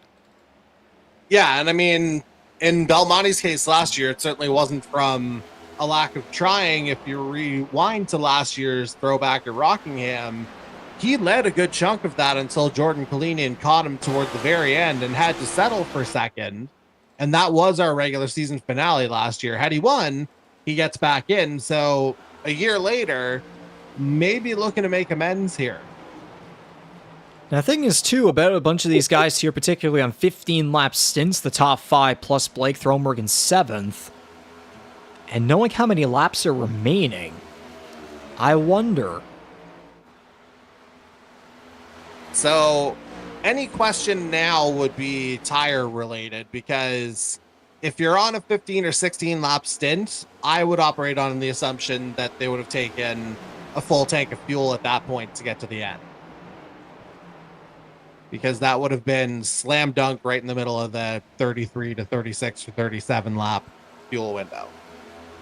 We'll certainly still keep an eye on it just in case anything shakes up. I mean, if we get a late race yellow, then at that point, it's basically, yeah, everyone's going to make it. At that point, it's just a matter of, can you save your tires in the short run and just who comes out on top, quite frankly. You saw Jared Ireland with a bit of a wall ride there through 1 and 2. He only continues to drop back now, further and further behind the 60, 7/10 between the 60 and the 13, coming to 19 laps to go. Tomlinson over Kalinian in 3rd. Kyle Knoll 5th. Darcy Ford looking for another solid finish. And you know what? I was talking about the rookies and some rough runs earlier. Sure, Raymond Hayman is 14 laps down in 15th, but Blake Throneberg has come back up to 7th. And how about Matthew McDonald and his return to the racetrack in 8th? Yeah, just kind of working their way through relatively quietly. It looks like McDonald didn't sustain too much damage there after Corbin McCauley used him as a pick in that last caution, as he obviously didn't get spun around. He was able to keep it straight. But yeah, biggest thing is they've been able to, relatively speaking, keep their noses out of trouble. I know Throneberg had that one incident earlier, but he was able to right the ship, and yeah, now that he's back on the lead lap, maybe he's got some pace under him. And as we continue to wind down the closing laps of this 5th annual Kyle's Fried Chicken and Barbecue Throwback 250, finally, might as well get to the time of the TrackCams22.com Crank It Up. Of course, before that, we thank the following sponsors and partners for supporting what we do every Monday night: Kyle's Fried Chicken and Barbecue, GTR Motorsports, Nordic Aluminum, Tornado Alley E-Racing, Zesty Paws, Amera Parker Racing, Valvoline Instant Oil Change, Little Rescue Reptile Rescue, Repulinks, Pizza Main, Audrey's Legacy, Black Fly, and of course, powering the Crank It Up. And these live productions, as you see for each and every one of our broadcasts for the E-Motorsports Network on iRacing and for Season 6 of the NASCAR Series, specifically TrackCams22.com. Let's crank her up, and we'll be back in just a couple of laps here to conclude tonight's event.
Again, a big thanks to TrackCams22.com for powering our Crank It Up and these amazing broadcast camera angles that you see for each and every one of our live productions here on iRacing. As we continue here into the closing laps of the 5th annual Kyle's Fried Chicken and Barbecue Throwback 250 at Darlington Raceway, the penultimate race of the regular season. Only one more remaining at Watkins Glen next Monday night. And would you look at this, Jordy, coming to 7 laps to go. Just under 4/10 separating Justin Belmonte and Jared Ireland, both looking to win their way into the Earl Ross Cup playoffs. This kind of feels like last year's Darlington race, the battle between Chase Briscoe and Kyle Busch that I was talking about earlier. You know, both drivers desperate to just lock themselves in a playoff spot and also looking to break long cold streaks. Yeah, no kidding. This is where the rubber meets the proverbial road, so to speak, as the miles tick down, the laps obviously tick down. Obviously important to get through any lap traffic as cleanly as humanly possible, as we're coming up on a couple of cars on this lap now. 6 to go at the line. Butler dips down. Yeah, I wonder if that's going to help Ireland close right onto the back of Belmonte here, though. That gap was close to a second earlier. Now there's not much separating them, as Ireland might even try a highline run here. That might be a really good run off of corner 4 now with 5 laps to go. I wouldn't even count out Mason Tomlinson. He is just over a second back of Belmonte, but exactly a second in behind Ireland. If these two get together, this could be Mason Tomlinson's race to win. Hanneman might have gotten in the way just a little bit there. Some wall contact. That actually has put a little bit more separation between the 60 and the 13. They'll be coming to 4 laps to go. Can Ireland reel Belmonte back in? And last year, the roles were kind of reversed with Belmonte chasing in second. Only it was Jordan Cleanian who was trying to get his... referencing throwback races last year, I mean. And it was ultimately a little bit of a pick on lap traffic that helped Jordan Kalinian secure that. Now Justin Belmonte's looking for it to benefit him, although it looks like it's clear track here the rest of the way.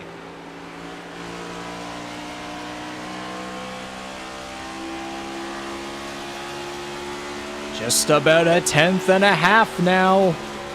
3 laps to go. You can see from this gearbox camera angle the back of Justin Belmonte's number 60, Mark Martin versus Dale Earnhardt Jr. for the throwback livery victory. Right about on the back bumper of the Warrior Wraps Ford is Jared Ireland, trying to get those good runs through the corners, but Belmonte's still hanging on. Popsicle sticks in the air, 2 to go. And it looks like Ireland's going to get a great run this time around. That feels like the closest he's been going into 1 especially. We'll see if he's going to channel some Dale Sr. here and maybe try and raise hell as we get close to the white flag.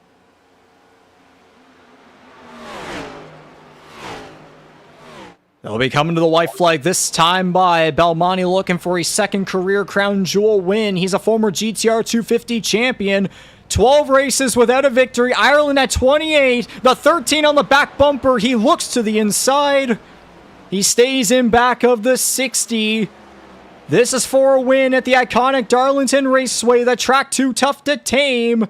But can either Belmonte or Ireland tame the lady in black through the final 2 corners for one final time? We'll see if Ireland get a good run off the corner. Belmonte gets into the wall. It'll be a drag race to the line. Not enough for Ireland. Justin Belmonte hangs on for the win in the Kyle's Fried Chicken and Barbecue Throwback 250. I said tonight that Justin Belmonte needed to have an answer race.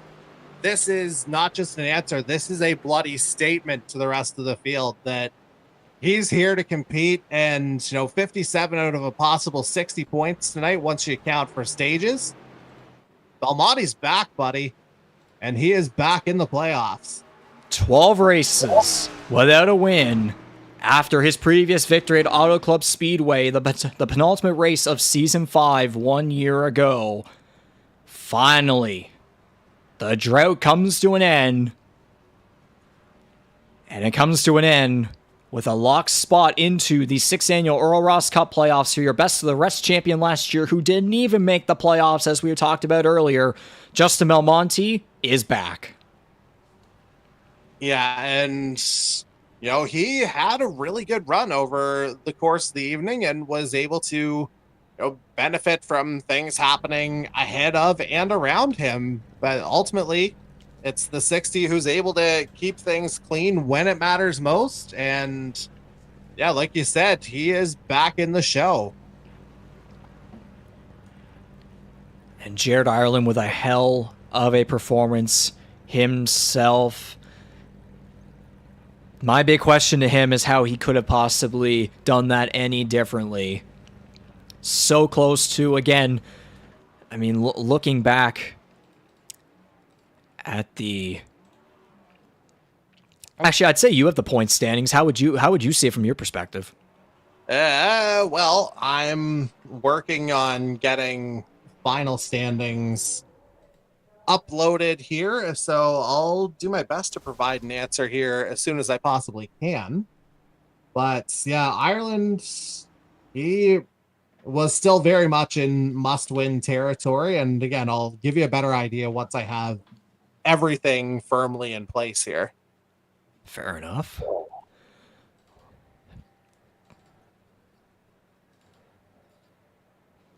I mean, for how this race turned out compared to last year, and just the tire wear, the attrition, the endurance, all the wrecks that we had, and now coming down to the wire, two drivers basically right.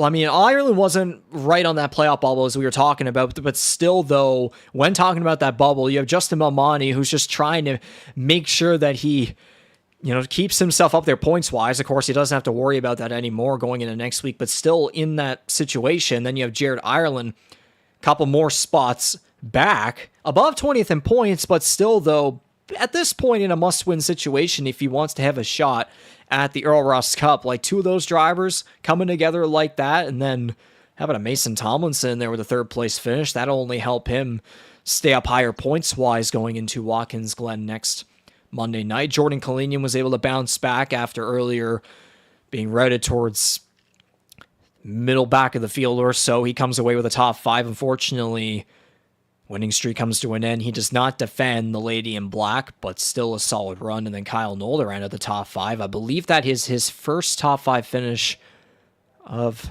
the season. If I'm looking at the results that I do have, he's got a couple top tens, but I believe that was his first top five. And again, for a driver that has had yet to qualify any higher than 11th yet this season, like, sure, qualifying results may not be the greatest of all time, but this guy knows how to get it done in the long run whenever his night is going right. Yeah, you're bang on that point. But as I look at everything overall, the guy I've got the most sympathy for is, you were just talking about the top five. How about the guy who finishes sixth, Darcy Ford? Yes. Turns in a solid run over the course of the evening. Only problem is the guy he was chasing goes on and wins the thing tonight to lock himself in. And now, obviously, the bubble picture gets a lot tougher for him, as we'll kind of lock everything in standings-wise here shortly. So as you do that, and we wait for a Justin Belmonte to come into our Discord voice chat so we can have a word with him and how on earth he was able to get the job done here at the track. Too tough to tame. He, of course, certainly just proved right there that he was able to tame the lady in black here at Darlington Raceway. So the GTR 250 winner now becomes a Kyle's Fried Chicken and Barbecue 250 champion. So Daytona and Darlington in there for him. So yeah, Daytona GTR 250 winner, a Darlington 250 winner. Now a spot in the Earl Ross Cup playoffs. Like, just the things keep building up for him, especially trying to bounce back, as I was talking about earlier, over the season that just wasn't meant to be. Again, there were some, attendance wasn't the best of all time, but still. Yep, but it goes back to the point we were making earlier. Show up when it matters, and that's exactly 1,000,000% what Belmonte was able to do here tonight.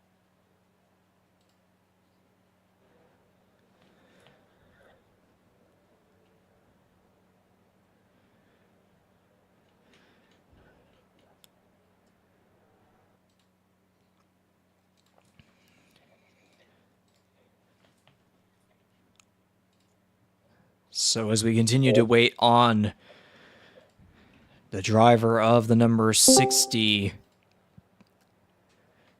car out of Pachico, New York, GTR Motorsports for Warrior Wraps and Team Watson Racing setups. There he is. Not sure why there's a Mason Tomlinson in here as well. Do you know Good something question. that I don't? Well, I got to go in there first. That would be probably helpful. So, yeah, I'll swing over there now, and I'll go ahead and mute my other chat. Sounds good.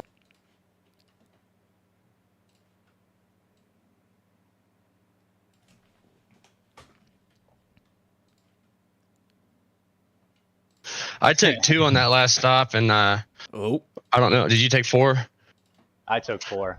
I couldn't. Yeah. risk it. See, I didn't know if I'd lose track position or not, and I wanted that clean air because I pitted late. So Yeah, it was like a.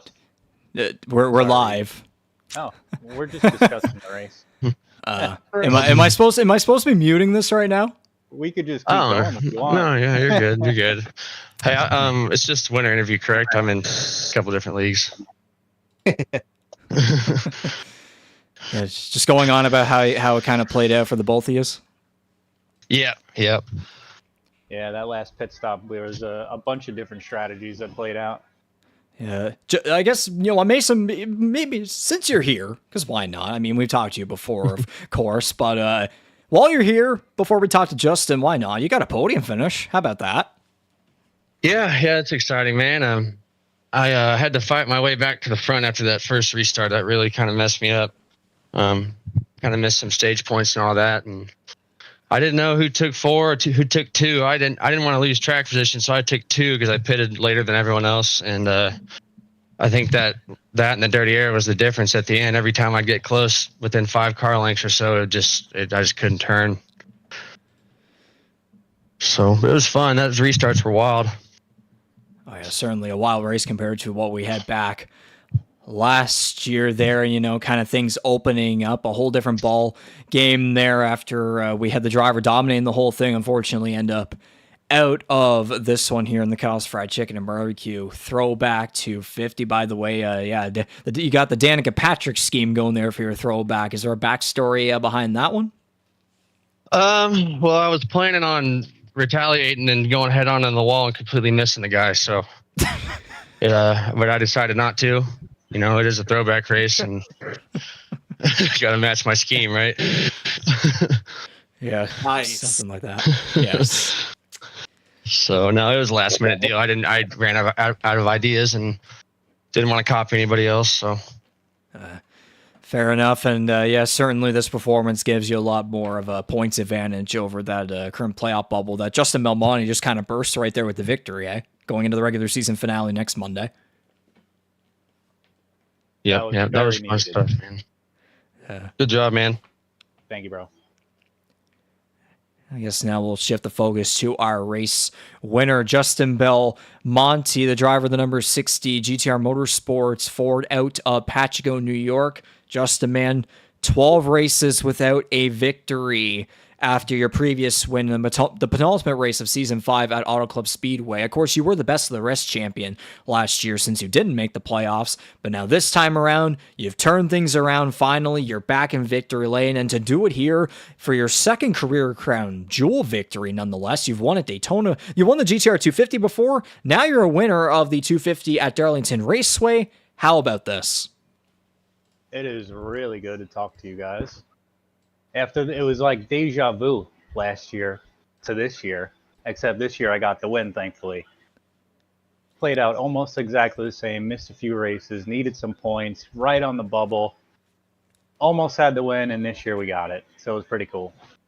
Indeed, it did. And all the pressure there from Jared Ireland, who's a guy just a couple more positions back in behind that playoff bubble, essentially in a must-win situation. Like I was saying earlier with Jordy in those final couple of laps, it kind of felt like shades of Chase Briscoe, Kyle Busch, and the real-life Darlington situation just before they got to the playoffs there for the NASCAR Cup Series. Kind of feels like it played out in sort of a similar fashion right here as well, but just talk about seeing him in your rearview mirror, him also desperate for a win to try and lock himself into the 6th annual Earl Ross Cup playoffs.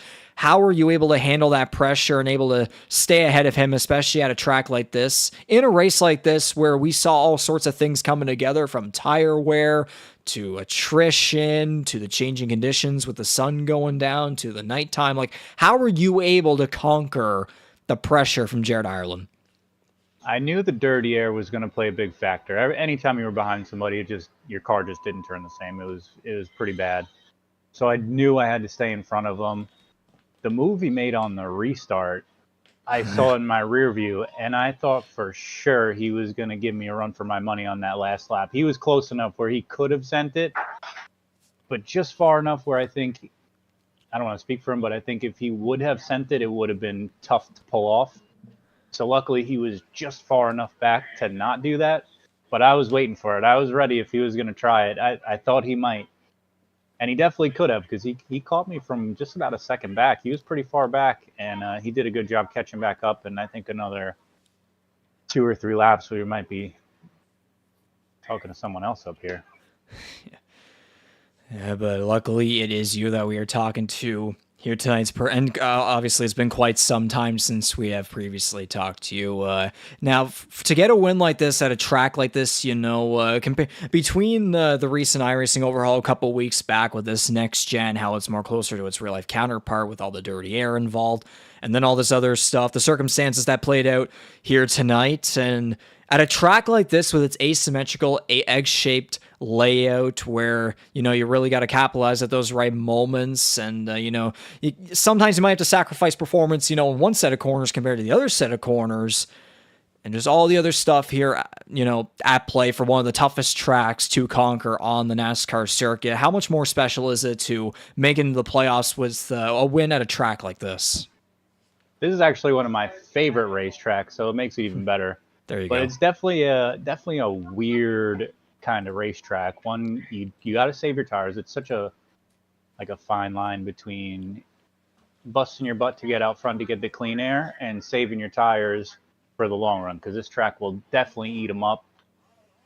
I was trying to do that throughout the race when Corbin was pulling away. He was really dominant. I kind of feel for him.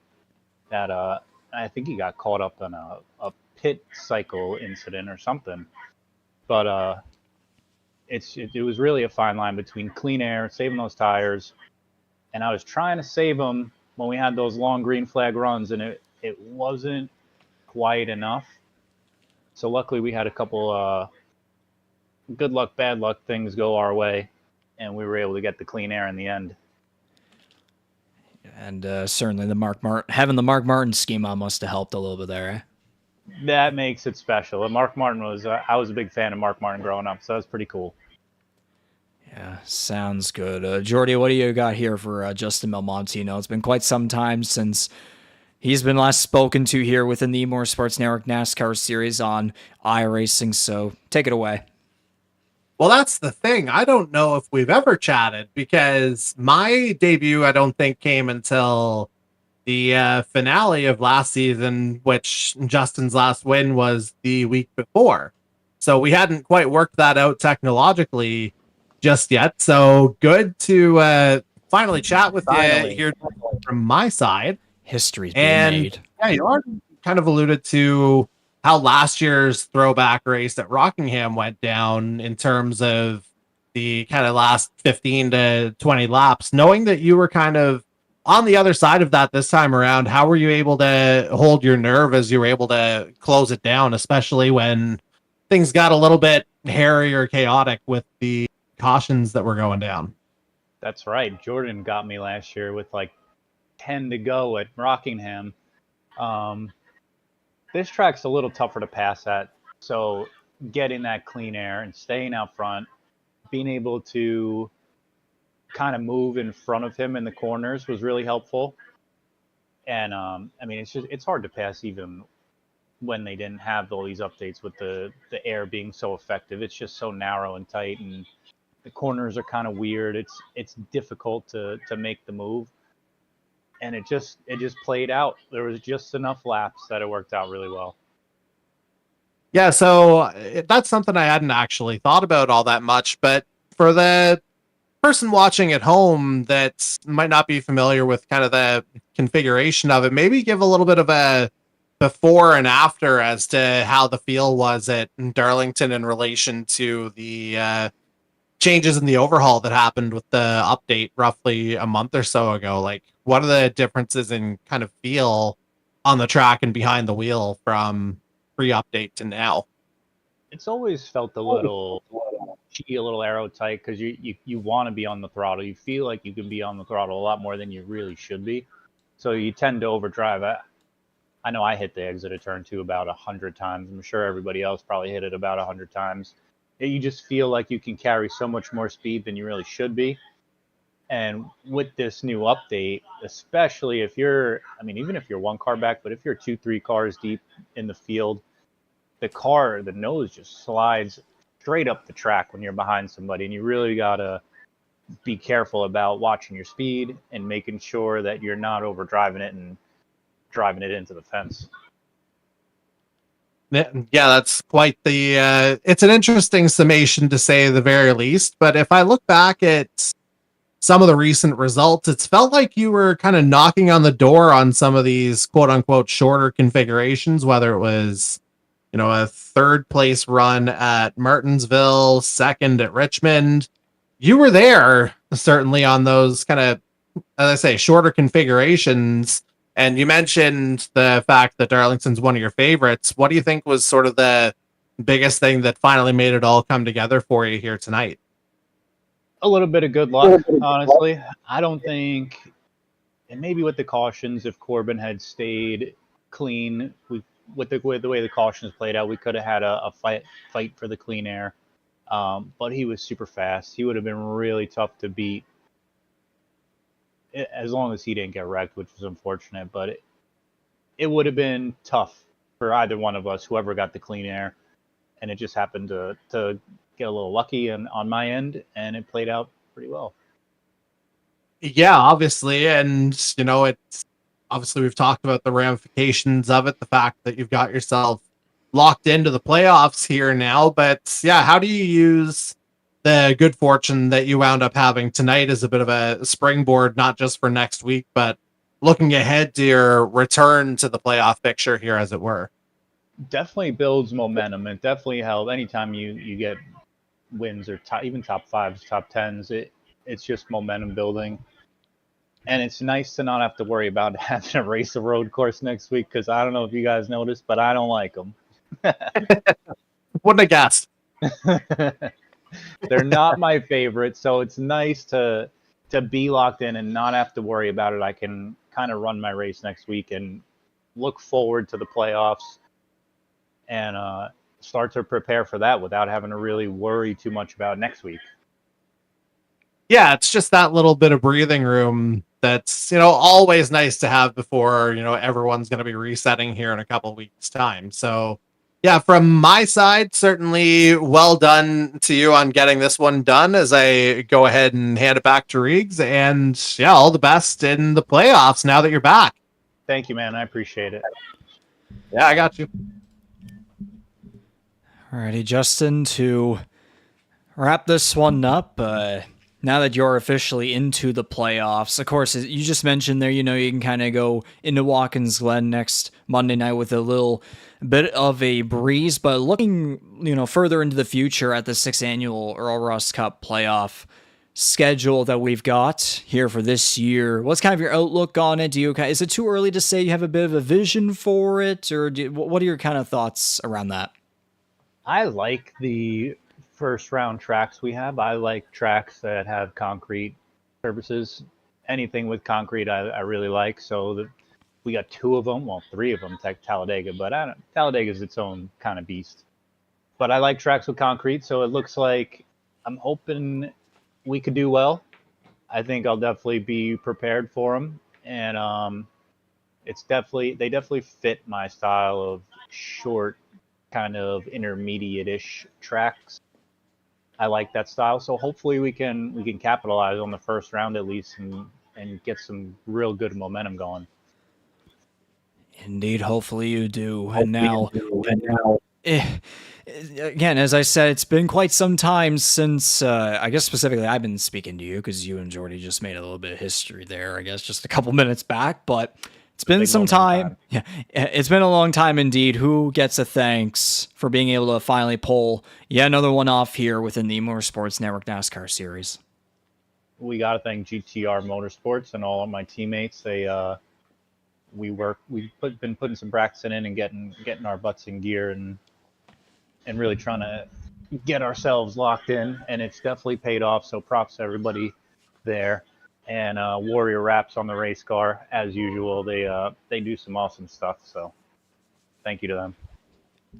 Sounds good, and we appreciate the effort that you put in to join us for each and every one of our Monday night races for Season 6 of the E-Motorsports Network NASCAR Series on iRacing. That'll officially do it here for tonight's post-race winner interview for the 5th annual Kyle's Fried Chicken and Barbecue Throwback 250 at Darlington Raceway, round number 13 on the year. Your winner, the number 60 of Justin Belmonte at Apacheco, New York for GTR Motorsports, breaking a long winless streak, 12 races with a victory, and now he has just proven right here tonight at the track Too Tough to Tame that he is back and ready to contend for a championship. Justin, once again, congratulations on being the bubble buster here tonight, and best of luck ending the regular season off at Watkins Glen next Monday night, and we'll see you in 2 weeks' time to begin our next chase for the Earl Ross Cup. Thank you, man, and thank you guys for putting this on every week. You guys do an awesome job. Yeah, very much appreciated. Thanks, and yeah, there you go. Alrighty, take care. All right, you guys have a good one. Thank you, guys.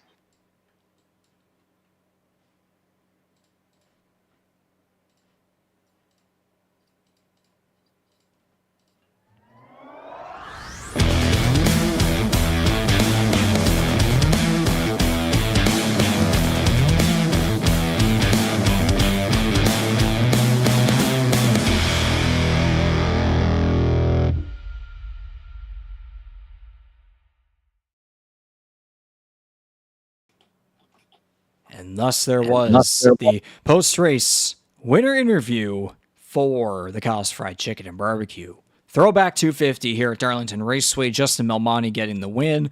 Now into the Valvoline Instant Oil Change post-race show after this one. Of course, Justin Belmonte picking up the victory ahead of Jared Ireland. Just 2 tenths separating them.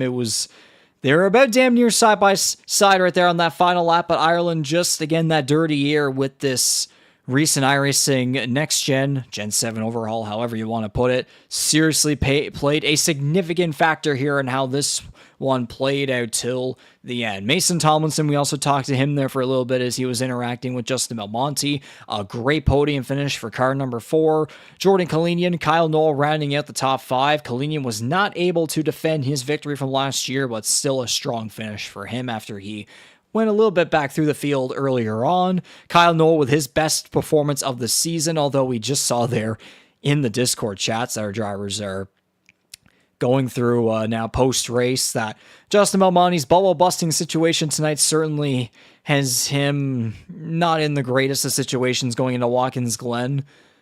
But anyways, Darcy Ford in 6th there. So another, solid finish for him. Of course, he's just a couple points in back of that cut line, as I believe I just saw that update from you there, Jordy. We'll get into that in just another moment or so. But strong finish for him, but still, a lot on the line and a lot to figure out into Watkins Glen next Monday night. Rookies Blake Throneberg and Matthew McDonald, the final cars on the lead lap. Matthew McDonald, how about an 8th place finish for his first race back with us in a couple of weeks on the E-Motorsports Network on iRacing. Former series champion Scott Bailey 9th. Daniel Cudmore with another top 10 on the year. How about that? He did finish 3 laps down, but still, nonetheless, was able to come home with a top 10 here in this crown jewel event. Tom Janikowski 11th. Mary Ercolani 12th, so some underdog names in there. Bryce Fontaine 13th. Raymond Hanneman 14th. Mike Maroney rounds out the top 15. And then it just keeps getting worse and worse in terms of how many laps down every car is. Marco at 16th, Jason Butler 17th. Massive heartbreak for Corbin McCauley, the reigning series champion, who looked as though tonight was going to be his race for finally a turnaround in his luck. But Lady Luck dealt him yet another bad hand here tonight.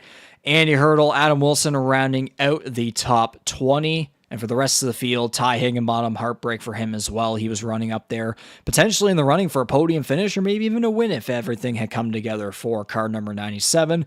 Teammate C.D. Mangrum in 22nd, Jose Mercado and Charlie Sears rounding out this 24-car field. Jordy, it's hard to believe. I mean, I won't say hard to believe in terms of how this all, how this all played out, how we all just seen this, but I guess going into this one, I don't exactly know if we were expecting only 8 of 24 cars to finish on the lead lap and to have so many cars deal with issues throughout this one compared to last year. Again, annual throwback race, no mandatory stage caution, so that definitely threw a loop into things here tonight compared to last year. But still, though, just the way tonight played out, it was an instant classic, I must say.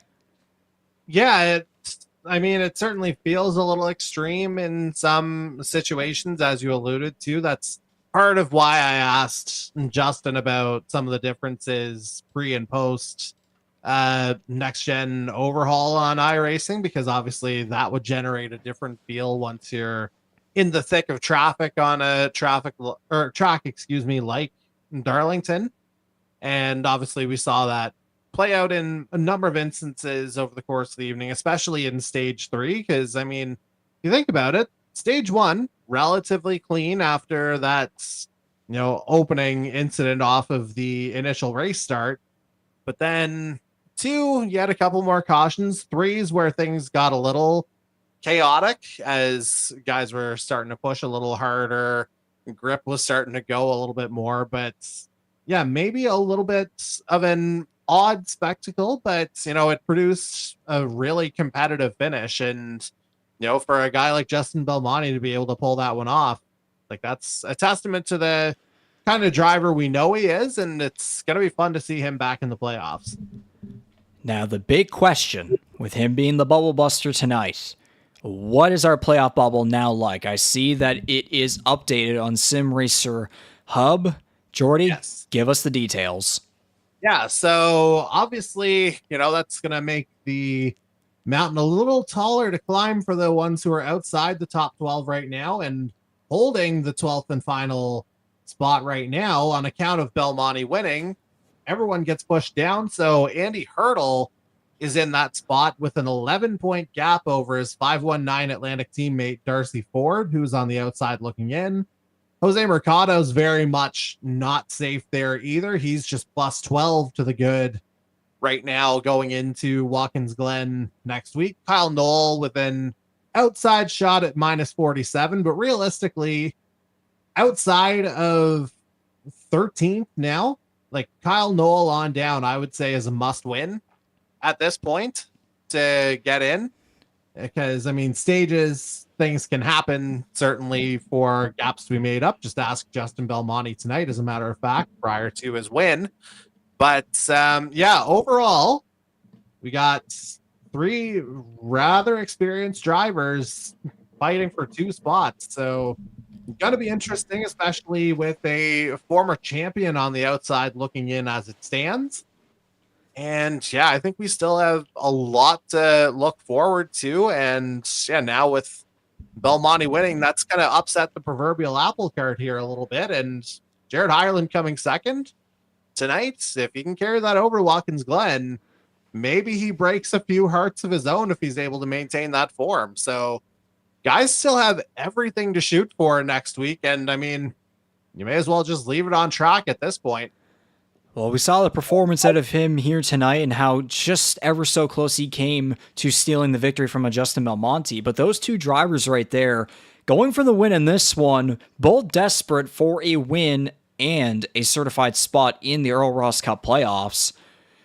And then you got Watkins Glen, a road course next week where you could have any driver possibly have that chance. Like, we know Jared Ireland and even a Mike Marini, a former road course winner on the series. Of course, back in the console days, yes, but still, though, has shown solid pace on the iRacing side as well. A Jared Ireland, a Mike Marini, maybe a Kyle Knoll pulls through with his momentum from tonight. You never know. A Darcy Ford has had some good runs on road and street courses this year on the iRacing side, nonetheless, too. So the momentum that we have here tonight going into next week, I'm just saying, sure, you might think of Jordan Kalinian could have another masterclass performance on a road/street course. Once again, I probably shouldn't be saying street course at this point. It's just a road course now. It's just road courses now, but I digress. Sure, you might think that with a Jordan Kalinian, but I'm just saying, with how tonight played out, that if that momentum carries forward and desperation starts to kick in with a lot of drivers and these strategies come through and everything, we could be in, as you said, there could be other drivers really wanting to break some other hearts next Monday night in the GTR Motorsports 110 at Watkins Glen. Absolutely. Now, you're talking about some of the heartbreak of tonight, obviously. Commiserations to the man who dominated the majority of the evening in Corbin McCauley. But if you look at the overall points, he's now done enough, even without a win, to lock himself into the playoffs. So that's 7 locks, you could say, with 5 spots still really to be determined. But ultimately, as I said, I would suggest it's down to 3 drivers battling for 2 spots right at that bubble position. But yeah, that's just a further point of clarification. 17 officially locked in as well.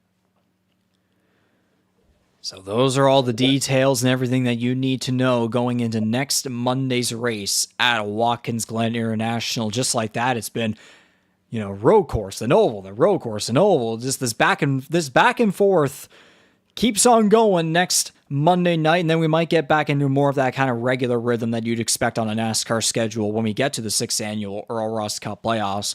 But before we get to then, we have one last race to decide the rest of the playoff field for season number 6 of the E-Motorsports Network NASCAR Series on iRacing, with a return to Watkins Glen for the GTR Motorsports 110 on Monday, July 28th, 2025, live on our YouTube channel, E-Motorsports Network, at 7:30 p.m. Eastern, 8:30 p.m. Atlantic. Of course, don't forget to like, subscribe, and hit the notification bell for the E-Motorsports Network YouTube channel so that you stay caught up and don't miss any notifications for when we do go live here every Monday night for E-Motorsports Network action on iRacing. Of course, Jordy, Watkins Glen being the regular season finale. How do you think about that?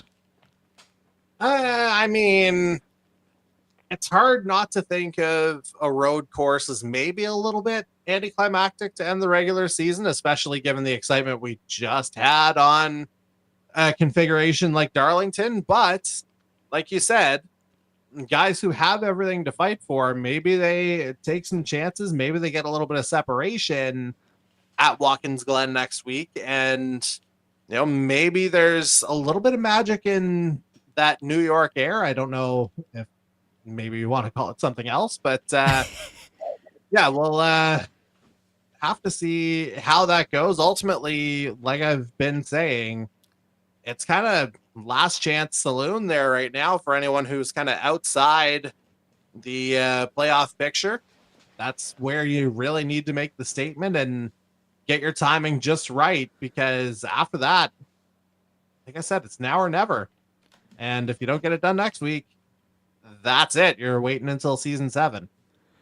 And sure, there is the best of the rest championship when all is said and done for the regular season. But again, though, that's not the big prize. It's the Earl Ross Cup that everyone wants to get their name on at season's end. The best of the rest, essentially, like, sure, it's something. You get a championship of some kind, but to a lot of drivers, it's basically just a consolation prize at this point. I imagine Justin Belmonte probably felt that way, but now he doesn't have to worry about that anymore.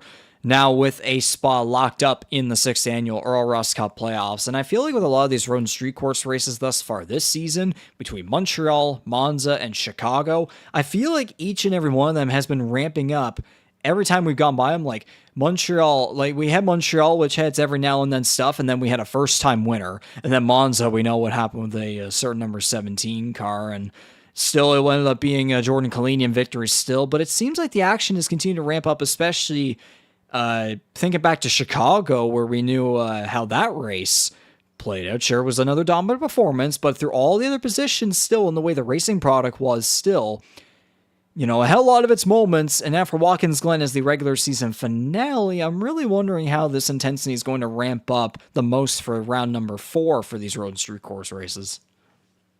Well, I mean, there's only one way to find out. Certainly, we've had guys who have stepped up their game on these particular configurations. But yeah, now, again, there's the added pressure of actually doing it when your proverbial back's against the wall, for lack of a better term. So yeah, we'll see just how some of the earlier season performances will translate. And one of the things I've been saying is, you know, in order to get into this playoff field, it feels like you need to be a complete driver. And a track like Watkins Glen, you know, it's fairly technical in places. So I think that's going to bear out next week. And yeah, I think we'll wind up with a very competitive playoff field when all is said and done.